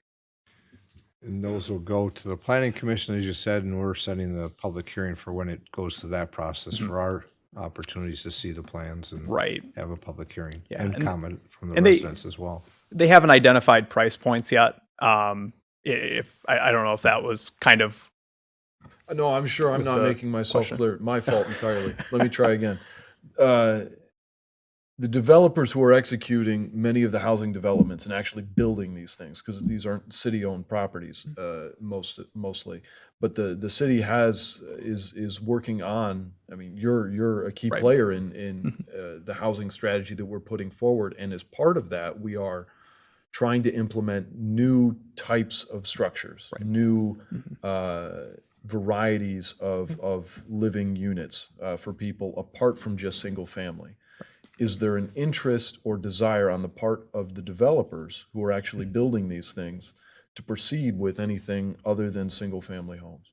On other sites, yes. For this site, no. They're proposing single family on this site. I think there's opportunities to look at that, and we've had some good conversations with some other developers looking to do different projects, but specific to this site, no. Thank you, sir. Different sizes, not just correct. different uses. All right, so Councilwoman Vining? So this PUD that we approved in 2017, that's still standing? Yes. And it never changes unless we amend it? Yes, so a little bit of a caveat on that. So under the new zoning code, if we were to approve a PUD agreement, the developer has 2 years essentially to turn in a site plan for approval. Under the old zoning code, which is where this was approved under, it was in perpetuity. So it moves until changed. So I like the idea of putting a time limit on it, definitely. Because I question why did it take 7 years to come back with this, but I'm sure we'll hear more at the public hearing. Yes. So today absolutely. You're just asking us to schedule the hearing. Okay, thank you. Other comments or? Councilman Lamore? Yes, Your Honor, I'll make a motion to schedule a public hearing on the proposed planned unit development amendment for 1331 La Pleasance Road for Monday, July 15th, 2024 at 7:30 p.m. during the regular meeting of the City Council. Motion by Councilman Lamore, supported by Councilwoman Germaine on item 4719 to schedule the public hearing for amendment to the PUD plan for 1331 La Pleasance. Clerk, please call the roll. Councilperson Felder, Yes. Stilgrave, Yes. Vining, Yes. Germaine, Yes. Lamore, Yes. Mayor Clark. Yes. Clerk, next item, please. Next item is item 4718, resolution of support, Community Reimagined LLC's application for Mishta, Michigan Neighborhood Grant. Thank you. City Manager Robinson. I'd like to call the Community Development Director to come up and explain this grant, as it is something that kind of fits along the question that Councilman Felder was just discussing. Mark? Honorable Mayor, City Council, Mark Cochran, Director of Economic and Community Development. So as Councilman Felder alluded to, the residential housing strategy does point out a desire, a gap, and a need in our community for many different formats of housing. Some that we currently permit and some that necessarily aren't called out as permitted neatly in our existing zoning code. So tonight, we're walking a few different paths at the same time. However, we're also taking advantage of quite a bit of incentive money that's available through the state right now to address housing needs of very different formats. The My Neighborhood program through MISTA had a couple different pots of fund. You may recall City Council authorized us to submit a $75,000 grant through the same program for a different project. So one of the pots of money was available for local units of government to improve public spaces. The other is funds that are available for developers to incentivize them to begin development activities related to housing. And so with this application, we've had conversations with Community Reimagined LLC, which is a company that it's a name you're not familiar with, I'm guessing, but there are individuals associated with it or who are the partners in Community Reimagined that you are familiar with. Stephanie Kasperzak and Aaron Lavender in the audience tonight are the two partners who established Community Reimagined. And so they are intending to submit a grant through the My Neighborhood program as new residential developers to build a new residential development in the city. They are eligible to apply for funds that can help jumpstart the project, things like site prep, site planning, things of that sort. And one of the type of housing that they're proposing to build is something that would be new to our city, but one that was identified as an opportunity and a need in the housing strategy that we need to take a look at updating the zoning code to move through. But it's called a cottage court development. And in the residential analysis, you may remember this is a type of development where it's a smaller format of housing or a combination and a mixture of several different housing sites that are all condensed on one piece of property, so it increases the density. But it's also arranged in a community or in a cottage style so that the homes face inward toward a common cottage court in the middle. Right now, our zoning ordinance doesn't really allow for these types of things. However, it's something I think that we recognize in the housing strategy that we would like to begin to pursue. And so as we do that, you'll recall MISTA also gave the city $50,000 earlier this year to update our zoning code to address these types of challenges. And so we actually, Matt in our office are working with our planning consultant right now to get a proposal, start moving that forward so that we can do more of these projects. But at the same time, this grant is due. And so the project that we've been in discussions with Community Reimagined would be on a piece of vacant city-owned property that is it would be the northwest corner of 2nd and Winchester Street across from the Purple Church. And so this is actually two parcels. We would work with them possibly to combine into one to move this development forward. We've had some conversations with the developer about potential site layout. It's a dense development project, very unique, very cool. We can show you some photos at some point if you'd like to see some examples. We saw one. We were in Grand Rapids, the mayor and Dave and Matt and I, for the Michigan Municipal League Conference last year. And so we wanted to bring this sort of program to our community. And so while there's still many things to work through, such as if this is going to be built on city property, the conveyance of the property, the agreement that comes along with that, the site plan, the development agreement, things of that sort still have to be worked out. But what tonight's resolution does is it provides support for the developer to apply for the grant and begin their due diligence and begin that process of having discussions with the city about the conveyance of property, a site plan, engaging the developer, and move the project forward a little bit at a time. And so tonight, we're not committing to selling the property. We're not committing to approving the project overall. It's just supporting their application to begin exploring the project. And we'll have those more serious negotiations and conversations that, of course, will take city council approval as well as the planning commission. Questions for Mark? I will say at the last Michigan Municipal League convention we were at, the cottage courts was one of the opportunities for a site visit, and I found them to be very interesting. It addresses some of what Councilman Felder was talking about earlier, is how do we have some of those units that are a little closer, and square footage meets, as I always say, attainable for what people may be looking for. They're not the 3 bedrooms, but they're providing space for those that maybe either start or just want to live smaller. So, but that's all to be determined yet, of course, as well. Tonight, we're simply looking for a resolution of support for the Mission My Neighborhood Grant. Any comments, Councilman Germaini? I will make a comment and then I'll make a motion.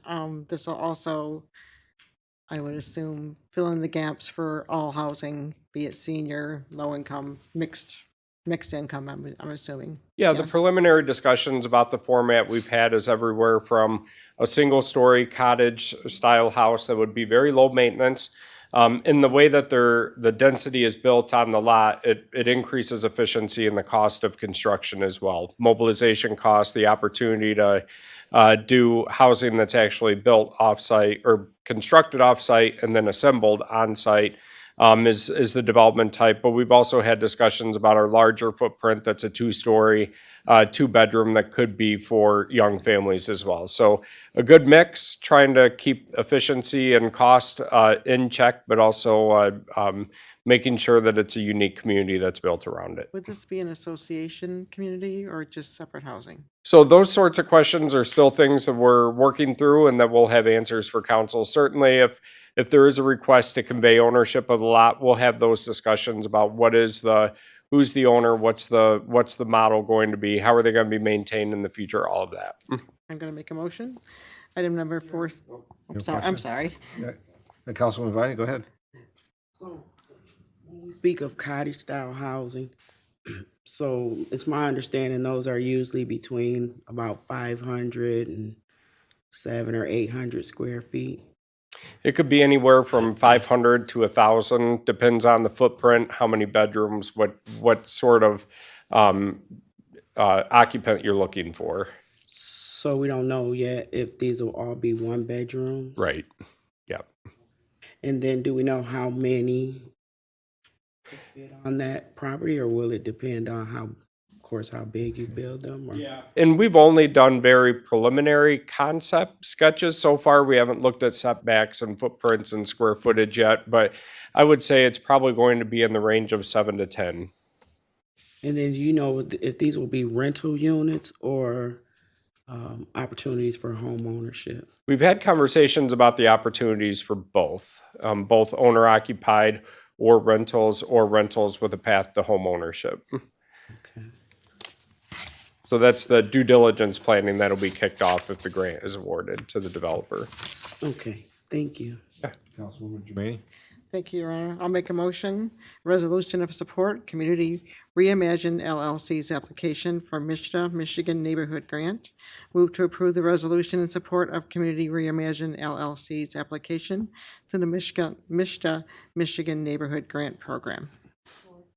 Motion by Councilwoman Germaini, supported by Councilwoman Stillgrave on item 4718, resolution to support the Community Reimagine LLC's application for Mishta MI Neighborhood Grant. Clerk, please call the roll. Felder? Yes. Stillgrave? Yes. Vining? Yes. Germaini? Yes. Lamore? Yes. Mayor Clark? Yes. Next item, please. Item 4717, authorization to submit grant application to MDOT and resolution of support. Senior Manager Robinson. Yes, Your Honor and Council, we're asking your approval to support us with a grant application for funding an amount of $125,632 to the MDOT for the 2024 Shared Streets and Spaces Program. And Mr. Vanasacker can give more details on the project. Thanks. Matt. Absolutely. Good evening once again. This is the Michigan Department of Transportation Safe Streets and Spaces Grant Program. This opportunity came up and we really started to look at it in May. And we brought a couple potential projects to the Bicycle and Pedestrian Trails Advisory Committee, and they provided us with some support of a direction to move forward. This program is really aimed at build-ready projects, particularly in the pedestrian space. So looking at sidewalks, safe crossings, that sort of thing. Working with the assistance and recommendation of Director Lewis, last week we prepared an application for submittal for this program, and the project that we're targeting is from the Salvation Army building on First Street, moving along First Street and then cutting in on Drome. So it would provide a sidewalk for an area that is currently a sidewalk desert. There's a number of different benefits to this and a number of things that played in very well with this grant application, particularly the connection to public transportation, connection to public parks and amenities, such as, Soldiers and Sailors Park, and also connecting into a lot of the work that we're supporting with the Opportunity Center and investment being made in that corridor. So the estimated cost would be just over $125,000 for this project. The grant threshold was $200,000, so we're confident that number will be good and put us in some good favor. And the action tonight would simply be to authorize us to submit that grant. So if I look at this, the grant application funding is $125,632, correct? Correct. Okay. Yep. Questions for Matt from Councilman Viney? I'm bad with maps now. Can you walk me again? Because there's no sidewalks from Winchester and I guess up through past the Salvation Army going back east. Correct. Did I hear you include that portion? Going west. So we had to make sure that we were keeping the project under the $200,000 threshold. And so this particular application would be to support from the Salvation Army, kind of where the DRM property is currently, former Crystal Flash property, and the city-owned right-of-way, and then moving north on Drome Street to Soldiers and Sailors Park.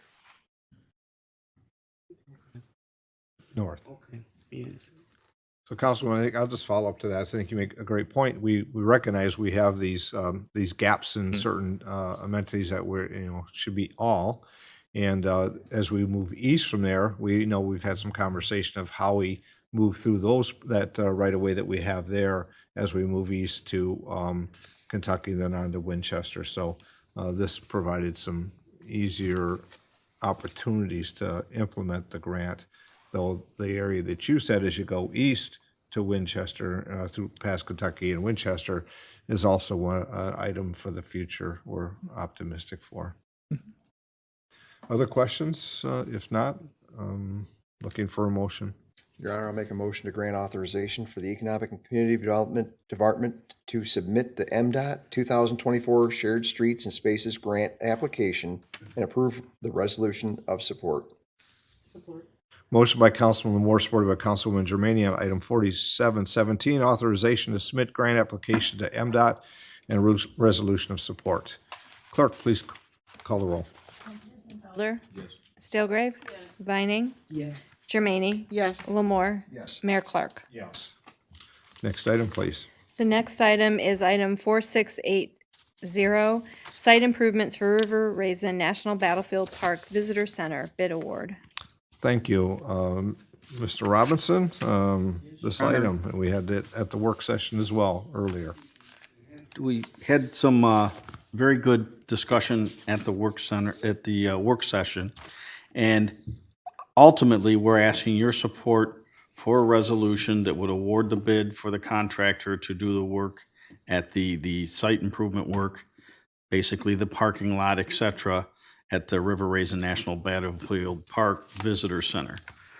During the work session, you heard from the Economic Development Director, you heard from our city engineer, as well as our finance director.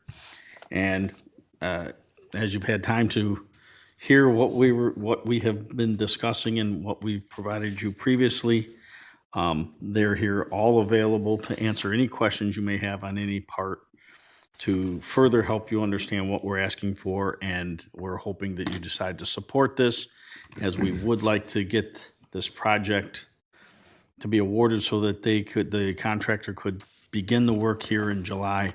As the sooner that we get this done, that event center would be available at that point for us to be able to utilize and begin to rent that space. Thank you. So I'll see if there's any comments from council or if there's some follow-up questions that you're looking for from administration or staff. Unless you're looking for the presentation again or part of it.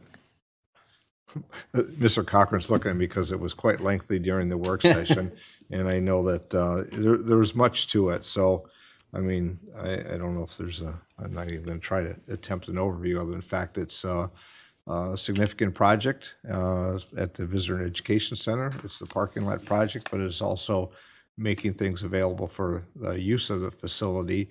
If you can't park there, you can't get in to utilize it. That's just one of the items. There was a overbid by I can't, it was 30 or 44%, something like that, or over. So the staff went back and had certain items reduced in the contract to where the funding that's left is needed. Is we passed a or not passed, we supported a potential bond in the future through both wastewater and others, and this would fit within that bonding, so it would be a bond issue for the funding for this project to meet the shortfall. So that's about as brief as I can be, is what was said at the work session. And I'll ask council if there's any questions or thoughts. There's none. Looking for a motion. No motion? Okay, you have a comment, Councilman? Yeah. Okay, go ahead. Sorry. I'm still struggling a little bit with the price tag, obviously. But I think just the issue, obviously, the price is really beyond my thoughts that it would be for a parking lot. And I think a couple of us up here are having a little bit of a struggle with that. But you know, I don't want to deter from what we have going at the education center. I definitely want that to go through, and I definitely want those opportunities to come to fruition. I just wish we, in all senses, have a gun to our head saying that we have to do this or we're not going to have that stuff come to fruition. So it's a bit of a struggle for a few of us, I think, that to perceive such a large price tag for this parking lot, knowing that in the future, I'm just going to give up that large price tag for another large price tag in the future for somebody else in my same position that's going to basically be encumbered with taking care of that in perpetuity. And it's just a struggle. That's all I have to say regarding that.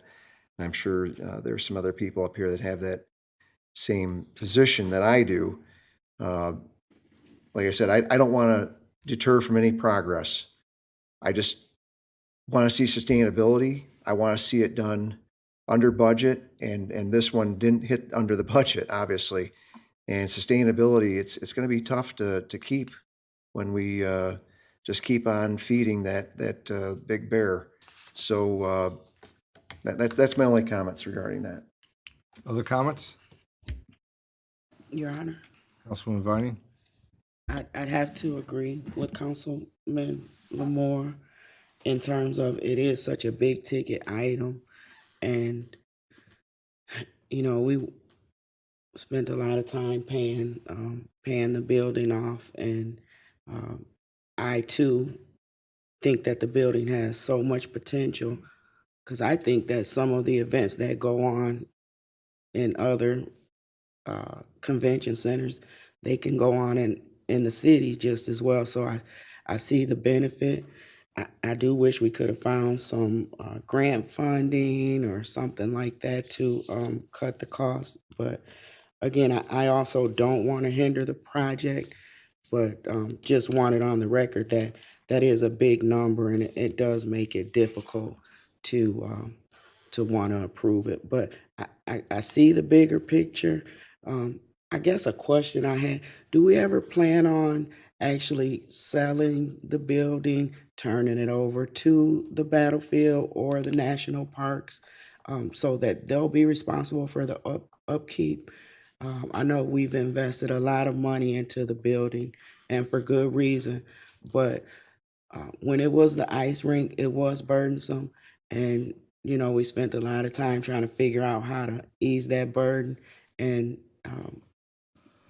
you know, we spent a lot of money bringing that building and making it what it is today. I understand that the parks and the battlefield have also invested millions. And so, do we have plans to eventually turn that over and take that burden off of the city?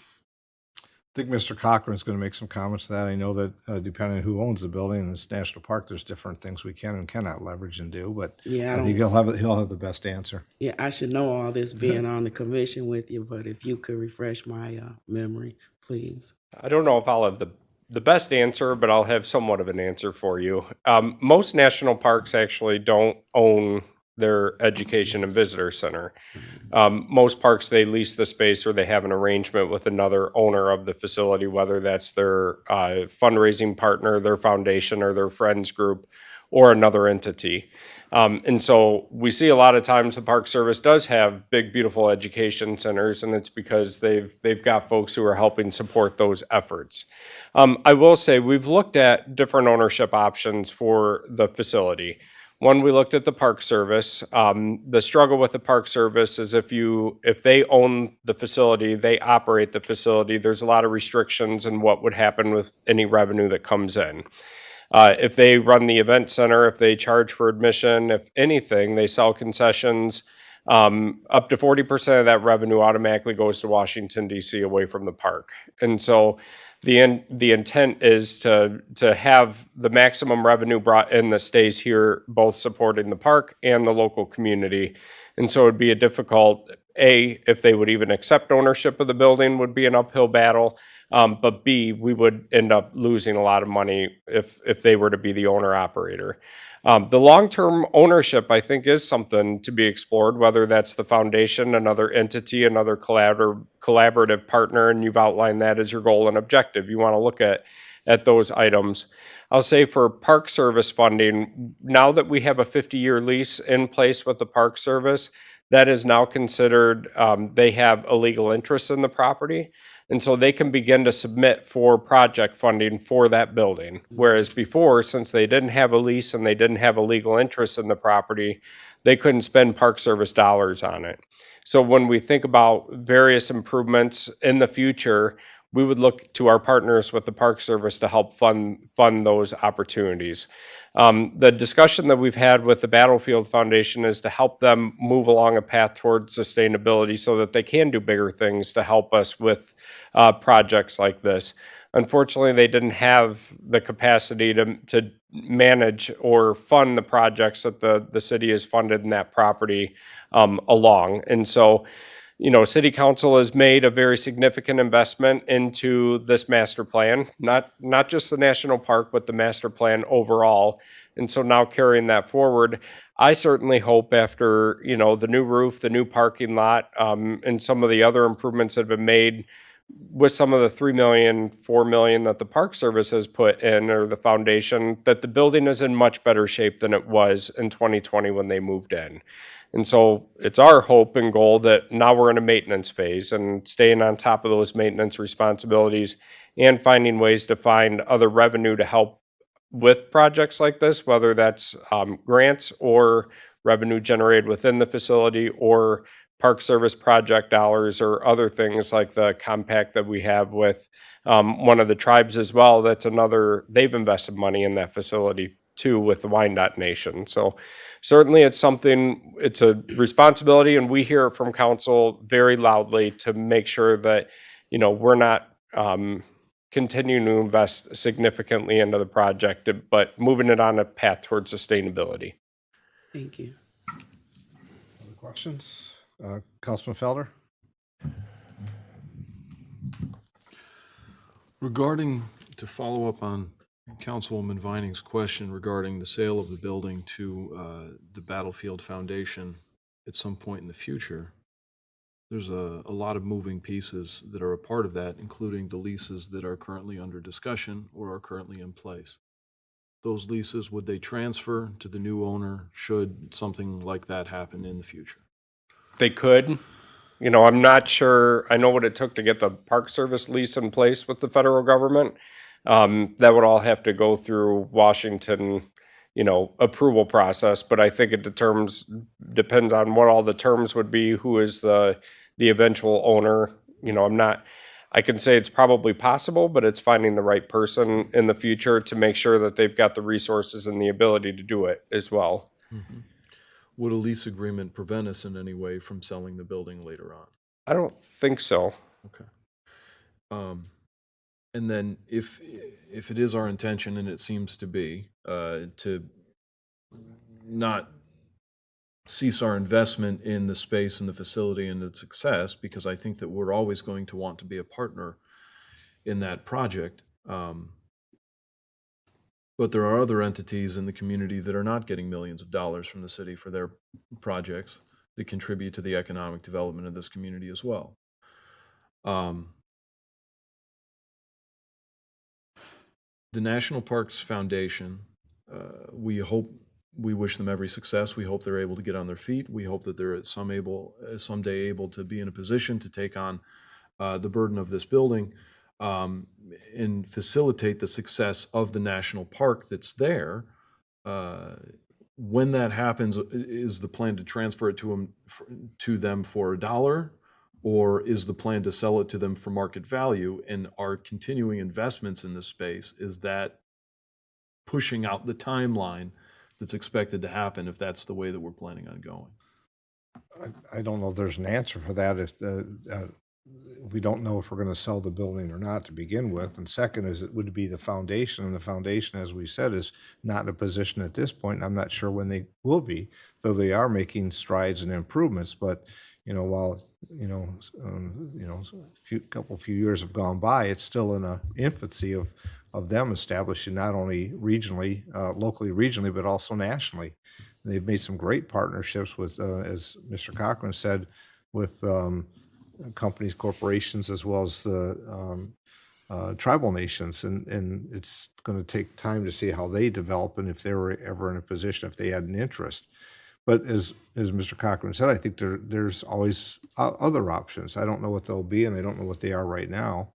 But it's do we wait and do nothing? It's probably going to be less likely. But I think that so I don't have an answer for that. But I can't speak for them as well if they would be more interested or less interested if it's investments not made. I don't know if that was your question, but that's kind of what I heard. Well, if we plan on selling it to them, and we plan on selling it to them at market value, we're about to make the market value go way up. Right. And we know that they can't afford it now. This pushes out their timeline pretty substantially. I mean, we're talking decades. I understand. Yeah. I believe the city manager has a point to make. Well, I think, not doing something to make it less of a purchase opportunity, that I'll say they don't have the funding to make a purchase now, and they don't know what it'll be in the future. And I understand, by investing, it becomes in a greater value, but in the, but I don't know, they'll have the revenue then as well. I can't speak for the foundation. It's just one of probably a couple entities. I understand. We've been on this road I've been saying for 4 or 5 years that this is a building that in the short term, I'd really like not to own. And I think at times we should own it, because I think it's how it's going to get driven and get things done that's going to bring the 235,000 visitors last year. 254,000 visitors last year, and 1 point some million over the years that it's been operational. So how do we continue to invest that? It's not going to be attractive. We can't get into the place either. That's the conundrum that we have here. Mr. Robinson, you have a question or comment? I think it's really important. This is a very important decision by each one of you individually as a council member. But I think we need to remember that it was council's decisions previously that with the plans for the city, and with the plans where you had basically a defunct ice arena that was costing the city money, it was the decisions by council to partner with the National Park Service and with the Battlefield Foundation.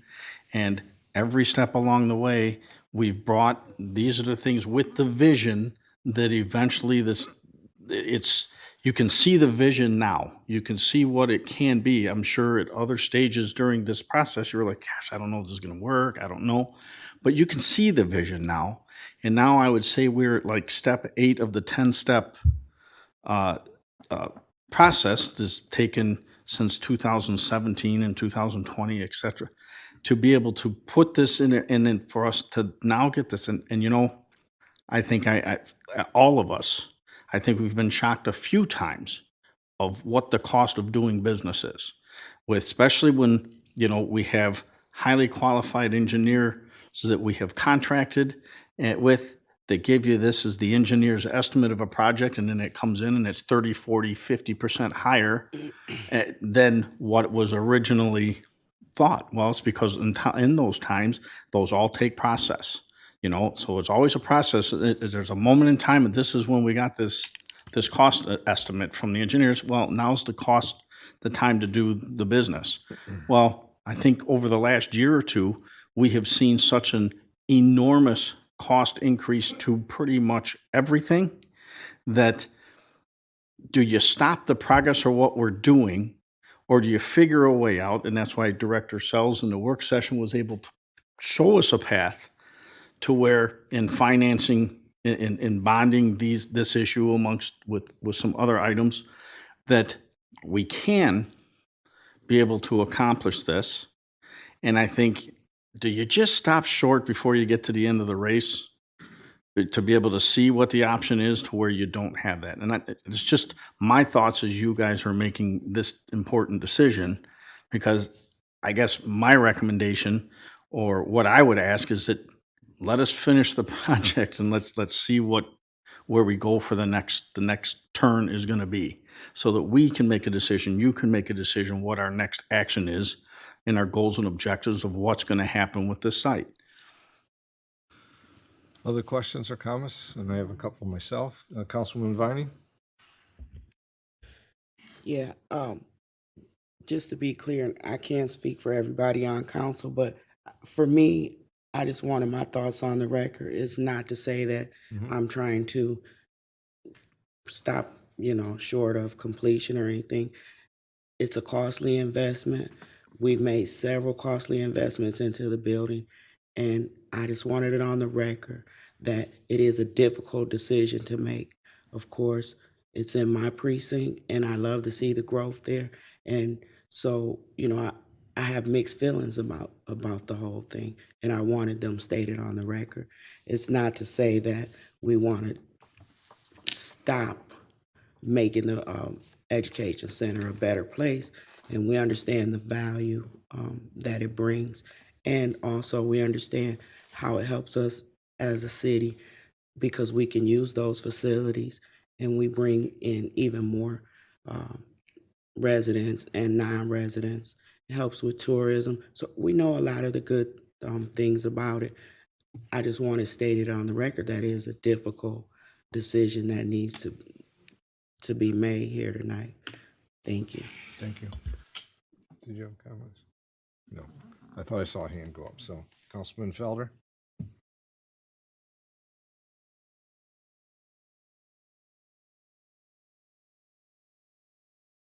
What are our capital improvement plans going forward? To follow up on the city manager's point of don't want to stop before we finish the race. What is the end of this race? You talking about for this facility, or you're talking about our This facility, 5-year let's constrain capital? it to this facility. Is the parking lot the last thing that we have planned for the project? Are we putting a little bow on this after we're done and we're going to take the ownership and maintenance cost of the building so that to give the Parks and the Battlefield Foundation time to get on their feet? I expect that this is not the end of the race. I expect that we're going to be here in another 6 months or a year or 2 years with another project down the road. And that doesn't mean that those projects aren't worthwhile being funded either. Mhm. Let me be clear. But I don't expect that this is the conclusion really of anything except for this particular project. So I guess I'll say what I recall at our work session was stayed in this area.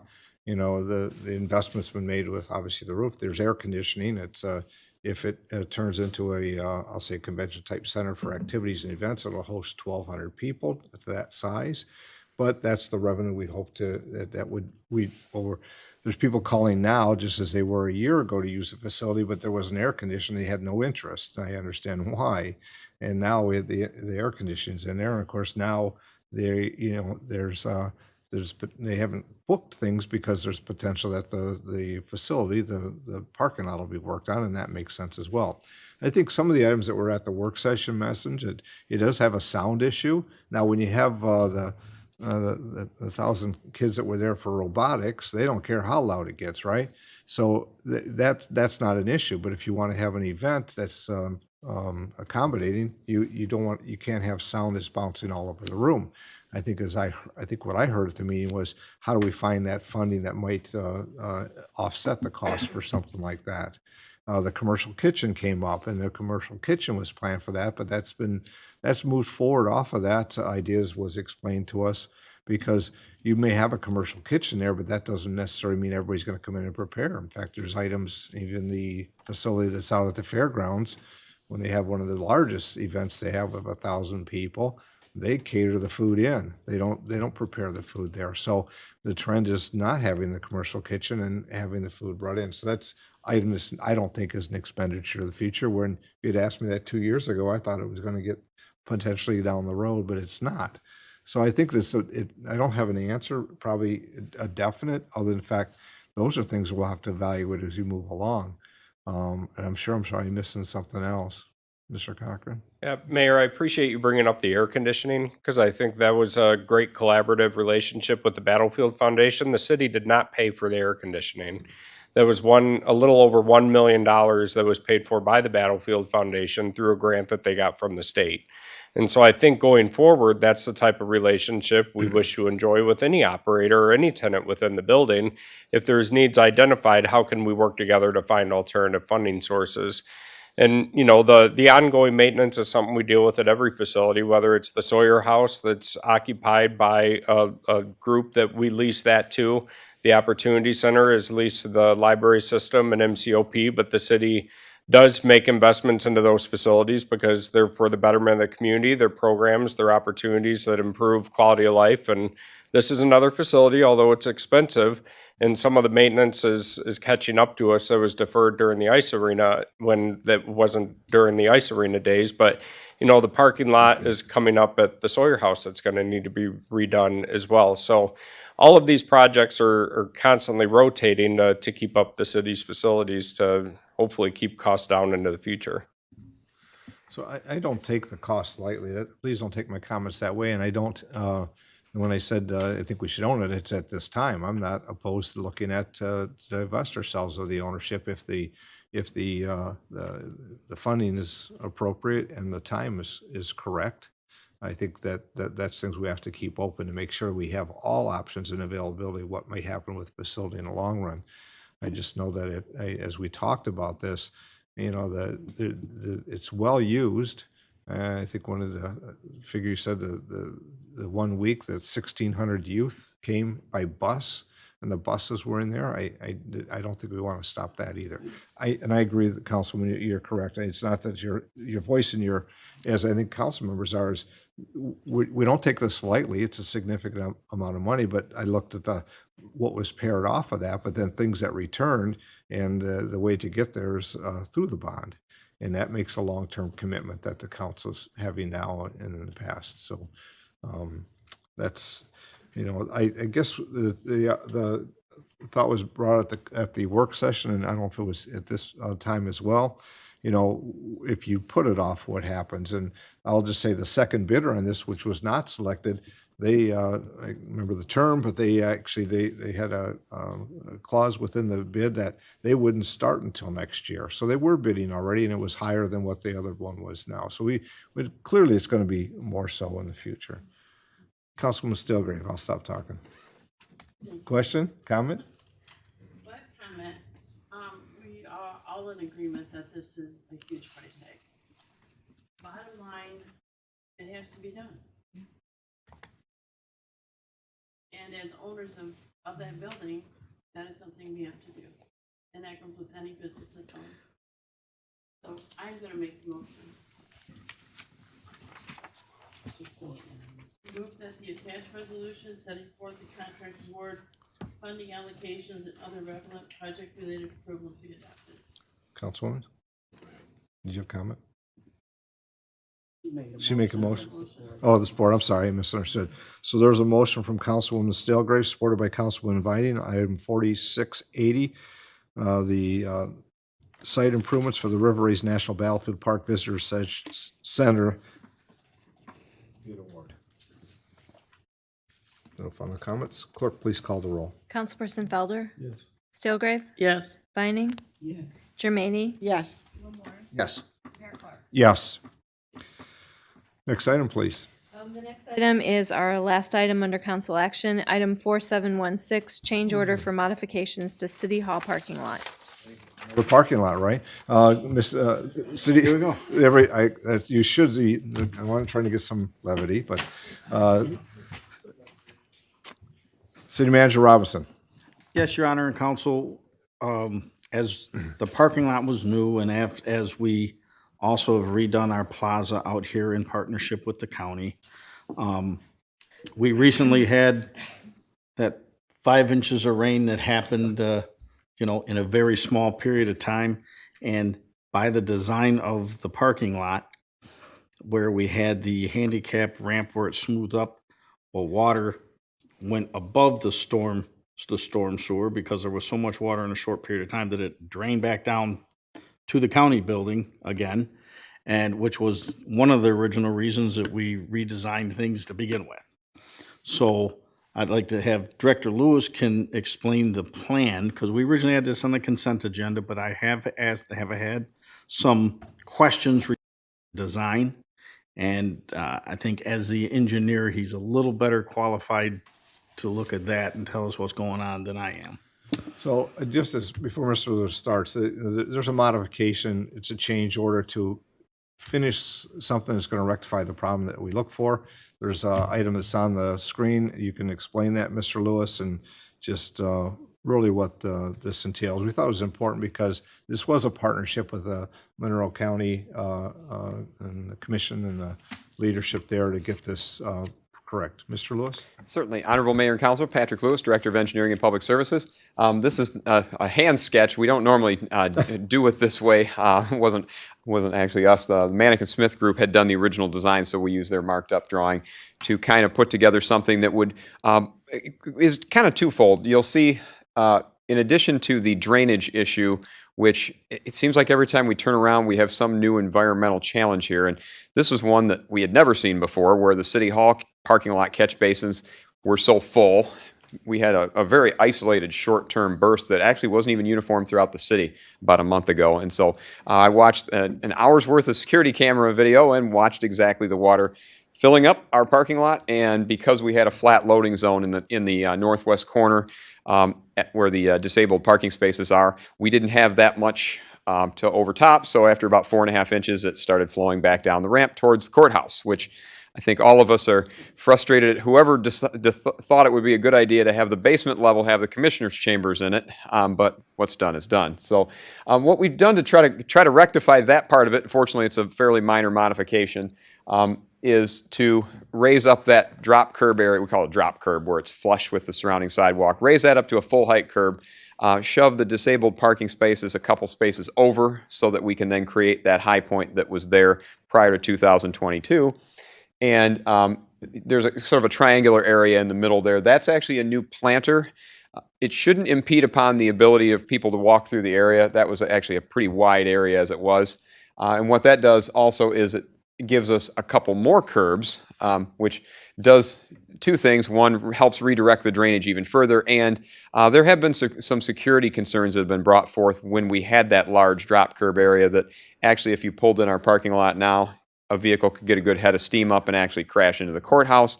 I don't think that's terribly likely because there's some things to redirect you, but putting two more planter curbs in that area would give it basically a vehicle to have to jump over 3 different curbs and that helps to redirect and hopefully provide at least some level of defense.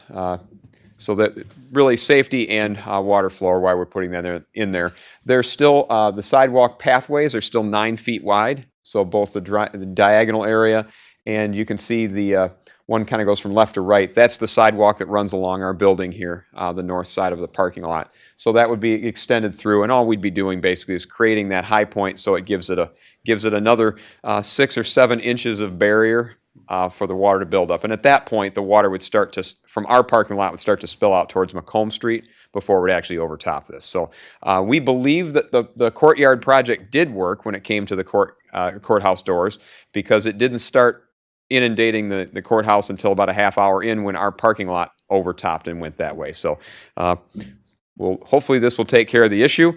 We put a fairly healthy contingency on here. We believe we can probably get away without having to do a handrail being over 5% on the one piece, but if we have to do a short section of handrail, we've got a little bit of money in for that. I've asked appropriate $25,000, with half of that coming from Monroe County.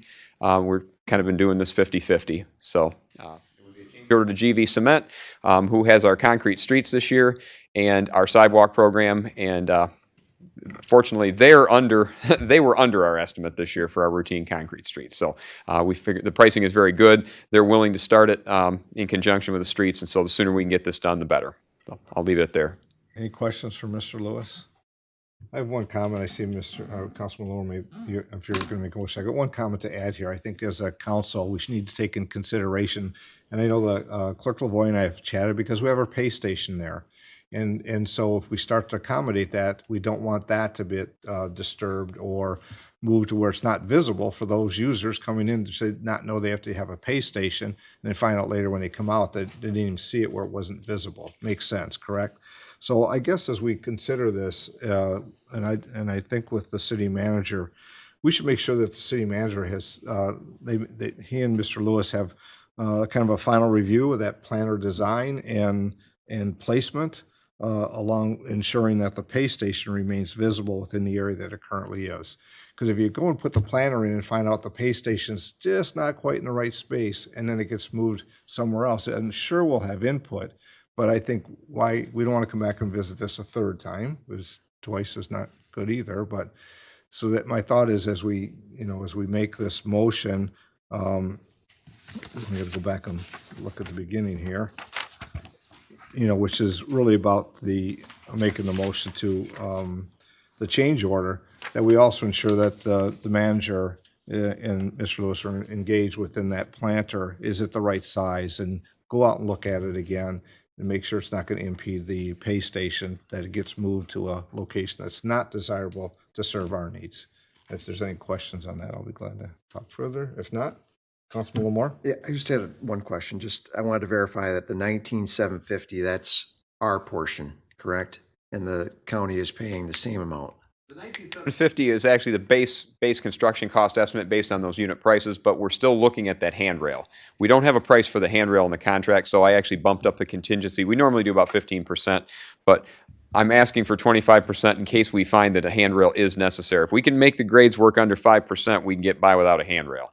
So whatever the cost is, the maximum cost we would have would be $12,500, and the county would be $12,500. That's with the the question, contingency. is we want to make sure we're split. Thank you. Whatever, and if we don't need the contingent, we won't spend it all, but whatever the total price tag is, it'll be 50-50. Understand. Thank you. Your Honor, I'll just make a motion that a change order for modifications to the City Hall parking lot courtyard be awarded to GV Cement Contracting Incorporated in the amount of $19,747.19, that a total of $25,000 be encumbered, to include a 25% contingency, that the Director of Engineering and Public Services be authorized to execute the change order on behalf of the city, and that the Director of Finance be authorized to make any necessary budget amendments, including from Capital Projects Fund or other fund reserves. There's a motion by Councilman Lamore and supported by Councilwoman Germaini. Before we take a vote, I just ask if you'd be agreeable to the items that I stated about ensuring the manager and Mr. Lewis. Yes, you include that in my motion. You support that? Yes. Excellent. Clerk, please call the roll. Councilperson Felder, Yes. Stillgrave, Yes. Vining, Yes. Germaini, Yes. Lamore, Yes. Mayor Clark. Yes. Further items this evening. Let's see. Well, it's June. That makes it 6. Councilman Feller, comments, please. It's looking like it's gonna get hot, and so I hope everyone's able to stay cool, especially our seniors. This past Tuesday, I was at the Monroe County Courthouse in Judge Arnold's chambers, and welcomed, James into our family. We finalized his adoption this week, so that's just a personal happy moment for me. That's all I have. Congratulations, sir. Thank you, sir. Councilman Stilgray. Thank you, Honor. Yes, it's gonna be hot, so stay hydrated, stay cool. Thank you, everybody who made presentations tonight. You all did a very good job. And don't forget that we have our concert series on Thursday nights, and I'm not sure who it is this week, but they've been pretty darn good. That's all I have. Councilman Vining. Thank you, Your Honor. I'm gonna need some updates. I'm so glad to see all these department heads here this evening. I want to start with the library expansion update. I haven't heard anything. Everybody knows I'm employed at the library. We get nervous because we don't want to be told, oh, pack up a building that was been there since 1968 in 2 months. We need some lead time as well as staff.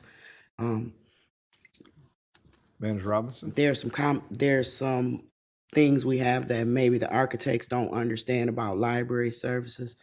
Hopefully Nancy is putting them forward, but the frontline people definitely want to make a few comments. So can somebody from the committee please give me an update? Do you have an update to give? Okay. Me again. So we are going to have a presentation before you on July 15th. We have been engaged with Director Belair about some of the concerns of the library. We have a meeting scheduled with her about some of the details again. But I believe we're on the path toward final drawings to present to you on July 15th. And still scheduled to go out to bid this later this summer, early fall for that project. And we have committed to Clerk Lavoie that nothing will be done before the election. So I believe certainly you'll have a lot of lead time to prepare for whatever the construction and phasing may be. But July 15th, That's a council meeting date? Yes, it is. Okay, thank you. And maybe Mark needs to stay up there. Mr. Cochran, I had a question about the Winchester corridor. I was reading somewhere this week when we were really focused on developing that area. Can you tell me about the zoning?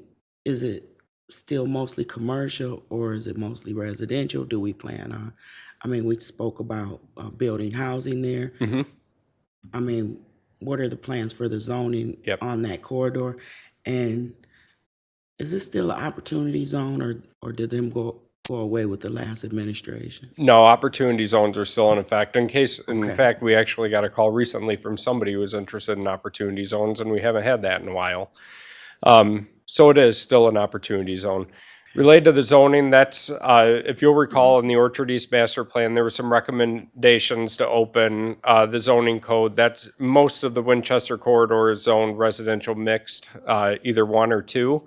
And so we are going to be, with the $50,000 grant that we got from MISTA, looking at all of our residential districts and how to modify those to meet current demands and flexibility. So don't have the answers yet, but that will be part of the project when we update the code. For your department I know in the Orchard East plan, we talked about East First Street. I didn't necessarily agree with that just because all the traffic. And Second Street is mostly gone on that end.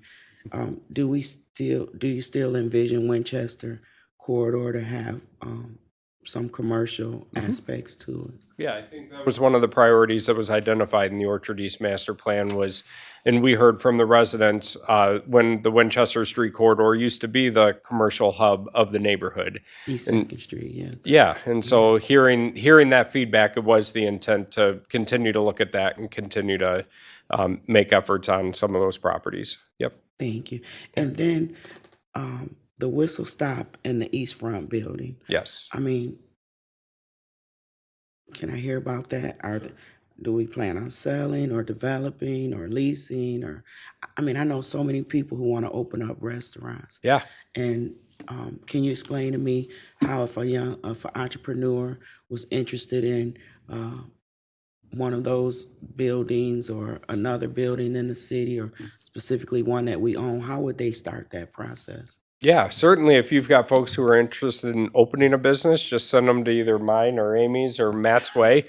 Related to those two specific properties, we have had quite a bit of interest lately in people inquiring about it again.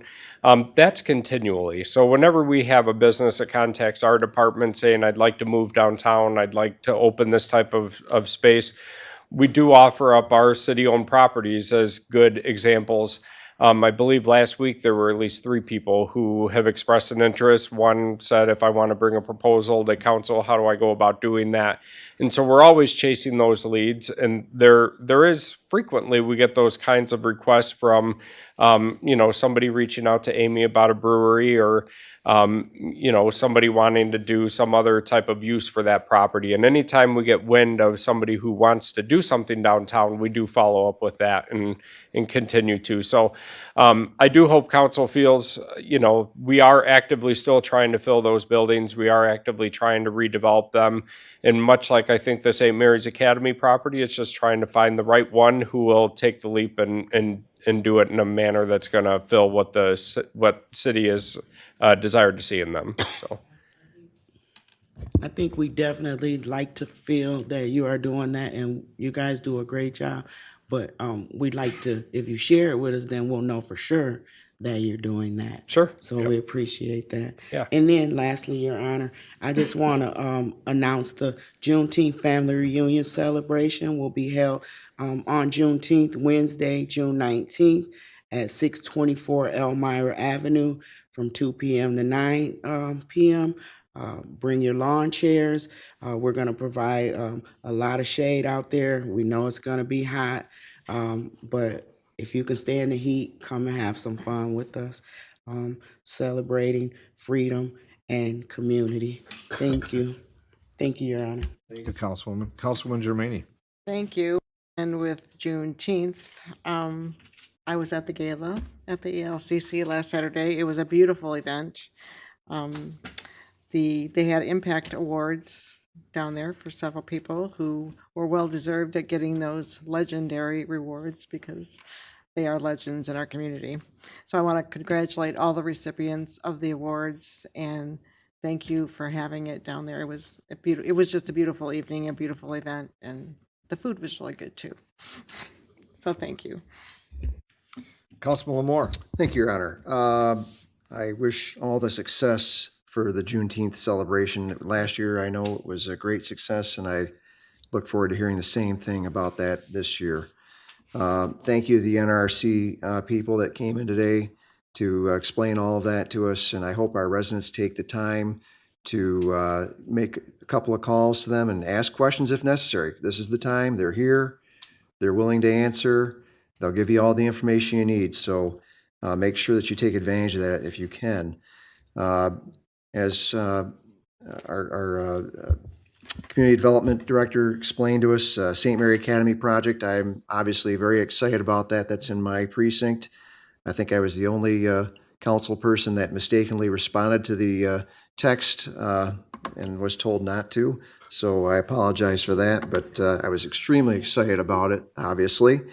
So I'm looking forward to that, and anything we can do to help with that, that can really put us on the face of this earth again. I really think that's going to help us immensely. Thank you to Joel Williamson for Food Truck Fridays.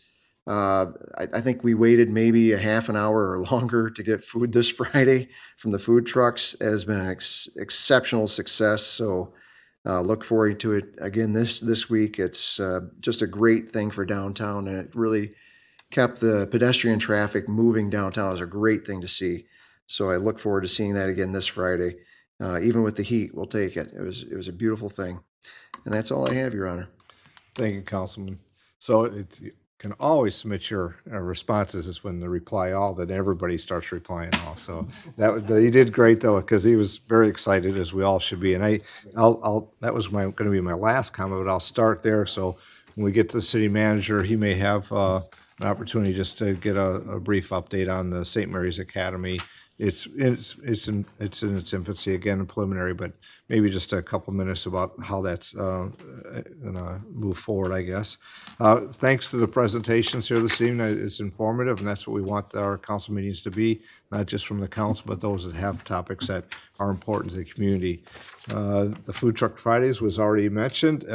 It's from 11 o'clock till 2 p.m. on East Front Street. If those are down for lunch on Fridays, please stop in. There's all through the summer, and there's different items. 11 to 1. So don't get there at 1:15, you won't get fed. So 11 to 1. Thank you, Councilman. See, I make mistakes.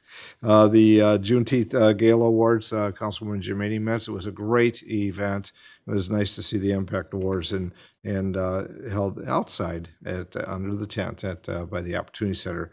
Juneteenth, thank you, Councilman, for Montague Park there at 624. It's just a great event. It's a lot of singing, a lot of music, a lot of fun, and great community exchange, because we all are part of our community. The update that gets asked, and I was reminded just before the meeting from Mr. Cochran that some of the final, I'll say, repairs and works being done on the Martin Luther King Bridge. It's still planned to be completed by the end of the month. Of course, the painting, the deck's in, they're done the cement work, and now they're going to do the sides, which is, I won't call it fencing as much as screening. And so we look forward to seeing how that finishes up, and we'll have to have a dedication as we go, a rededication, I should say, and start to have some conversation about getting that project done. It's always great to see. And I'll defer that to Manager Robinson on the St. Mary's Academy, or Mr. Cochran. Clerk Treasurer Lavoy. I think the only comment I have this evening is thank you, Mayor Clark, for bringing up the pay station. It's been moved. It's been offline during the construction projects previously, and it's not everybody's favorite thing, but it does serve an important purpose. So I would urge the city manager and Patrick Lewis to really take a look at that and try to ensure that this new project doesn't displace it once again. It really is in an ideal location. And I also just wanted to say, and I don't very often wade into these things, but the rain events and the climate events are not going to improve anytime soon. I think we are all very aware of that. So I would also just encourage for future projects to really take our time and look at all of the possibilities. While we can't anticipate everything, we don't want to have to open up projects because now we have 5 inches of rain in an hour. Now we have another 100-year event that's happening 2 or 3 or 4 or 12 times in a year. So you guys do a great job, and I really appreciate everything that you do. It's not easy to have that crystal ball, but I'm not a doom and gloom person. I don't think the sky is falling. This may be a cycle. This just may be the way things are going forward. I don't know. But we've always done a really great job here at City Hall in anticipating the future. And I congratulate you on your future successes in trying to gauge all of the activities that will be happening with the weather. And I did see you out there, Patrick, and I saw you guys figuring out where the water was coming in. I thought, oh no, it didn't work. But you were close, and it doesn't sound like it's too big of a project to finish it up. So that's all I wanted to say.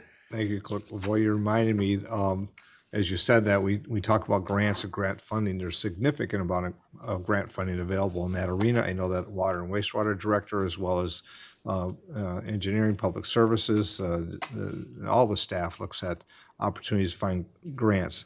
We saw that on tonight's agenda on a couple of action items, both on the neighborhood grant as well as the shared street and space grant. That's 2 grants this evening here, and it adds up to $200,000 of funding to help improve our community and put funding toward making our community more mobile from non-motorized as well. And I mentioned this at our last meeting because we had 3 other grants that we'd submitted for and received great funding for. So I know the staff is working hard at that. There's a lot of funding that's available. but if you sit in the back and just wait for it to come, it's not going to be. You have to be active. So I want to congratulate the administration as well as our staff for the great work they do of writing. I know Caitlin's not here, but I know that she is still working, trying to get as many grants as possible. So she may be watching, so I just want to say thanks to her, and I wish her well with her new family as well. Mr. Robinson. Yes, Your Honor, and I'd just like to say that since the last council meeting, we had probably one of the largest economic development announcements that we've had in probably a decade or two. And I think most important is we have a lot of discussions about, well, what are we going to do with this building? What are we doing with this building? Or what are we doing? What is the thing? I think persistence is the key. And I'd like to thank the members of the Economic Development Office. That's, Mark, Matt, Amy, the hard work and the persistence that they continue to put in. That's behind the scenes. It's taking people, touring the buildings, going through these things. And sometimes it just has to be about the right time and the right investor with the right vision and the right partner. And I think on this one, we really got it right. And I think that I don't want to take any thunder away from the Economic Development Director who's doing this, but he may want to have some facts to give you or an update of where it's at and where you can frequently ask questions about certain things, as we are fielding lots of questions from the public about, okay, when's this going to happen? What's this, etc. Thank you. Mr. Cochran. Well, thank you, Mr. Robinson, for those comments. So a brief update on how we got here, very brief. It was in March, I think it was St. Patrick's Day of this year, that the Community Foundation, the IHM leadership team, invited a group of community leaders together. Following the sale of the Mother House to St. Therese, the sisters wanted to reach out and work with the community to find a redevelopment option for the Academy property. There were representatives from many different organizations, including us at the city and the county and others. But at that meeting was also Keith Mazarin. He serves multiple roles. He's the chair of the Community Foundation, also serves on the Monroe County Business Alliance Board. And so we were having discussions about taking the next steps, possibly putting together an RFP to reach out to the development community like we've done on some of our properties.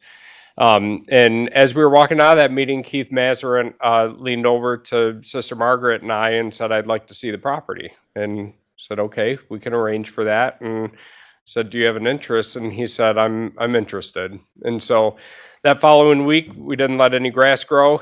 We walked through the building with Sister Margaret Chapman, Sister Jane Erb, and myself and Keith.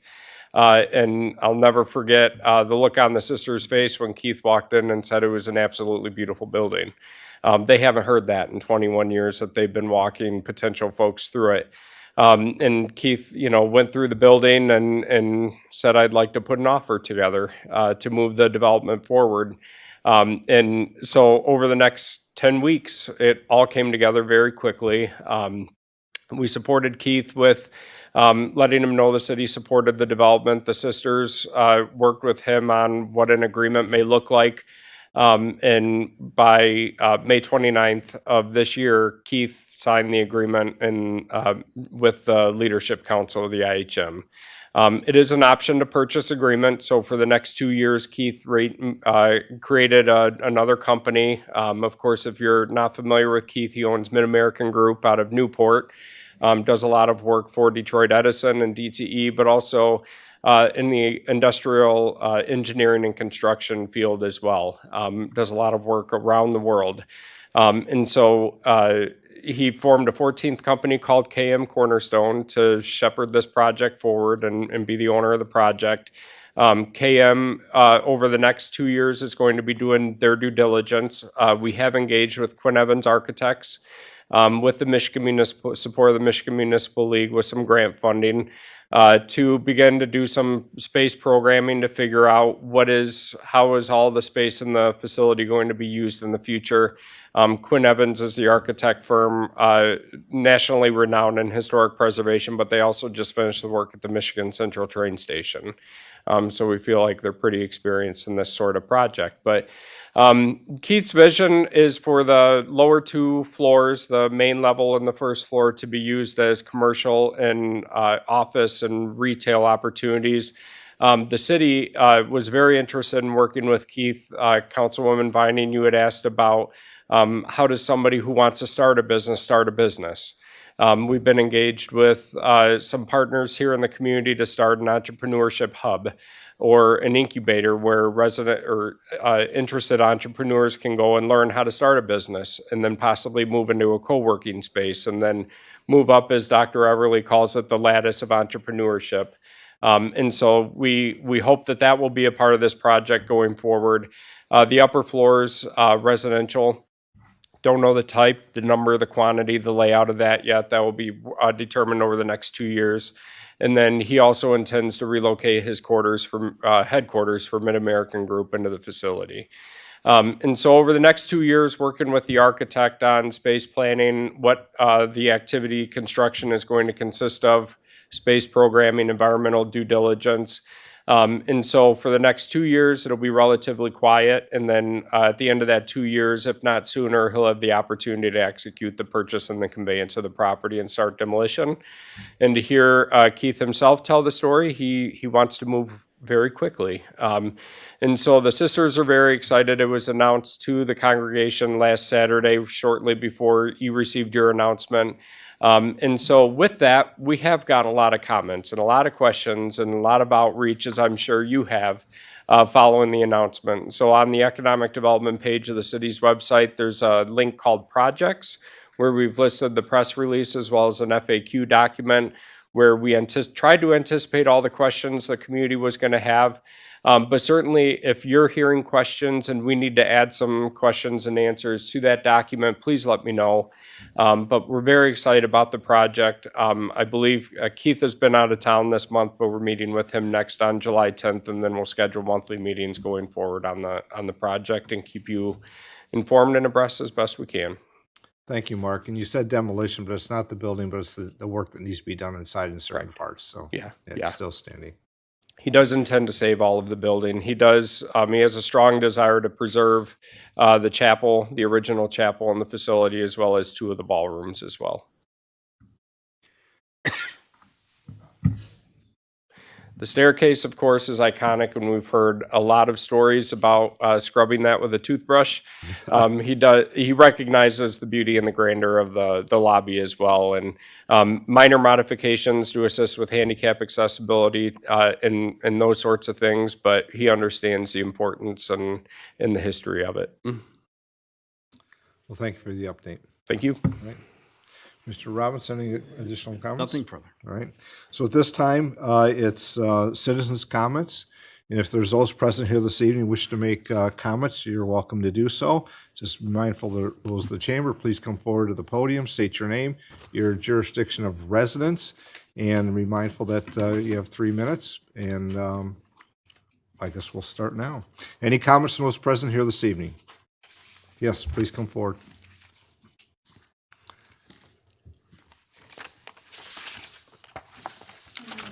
Yetka, and I live right across the street from Father Collins Park, where you just built an absolutely beautiful park, and I love it. I have a little boy with Down syndrome, and he loves going over there. My concern is that there is always 6 to 10 cars parked on one side, and a lot of times cars parked on the second side. My concern is, and my question is there a possibility of getting a no parking signs on the one side? The one side by the park, which would By be the the park, west side? yes. I have pictures and videos of them parking on the street and absolutely nobody Nobody in the parked in the parking lot. beautiful parking lot. Well, My concern, more than my frustration, is that I can't pull in my driveway. But my concern more so is I can sit on my park and I can watch the little kiddos trying to get in their car, and my concern is them pulling out into the street or running out into the street, and some fast car coming along and hitting them.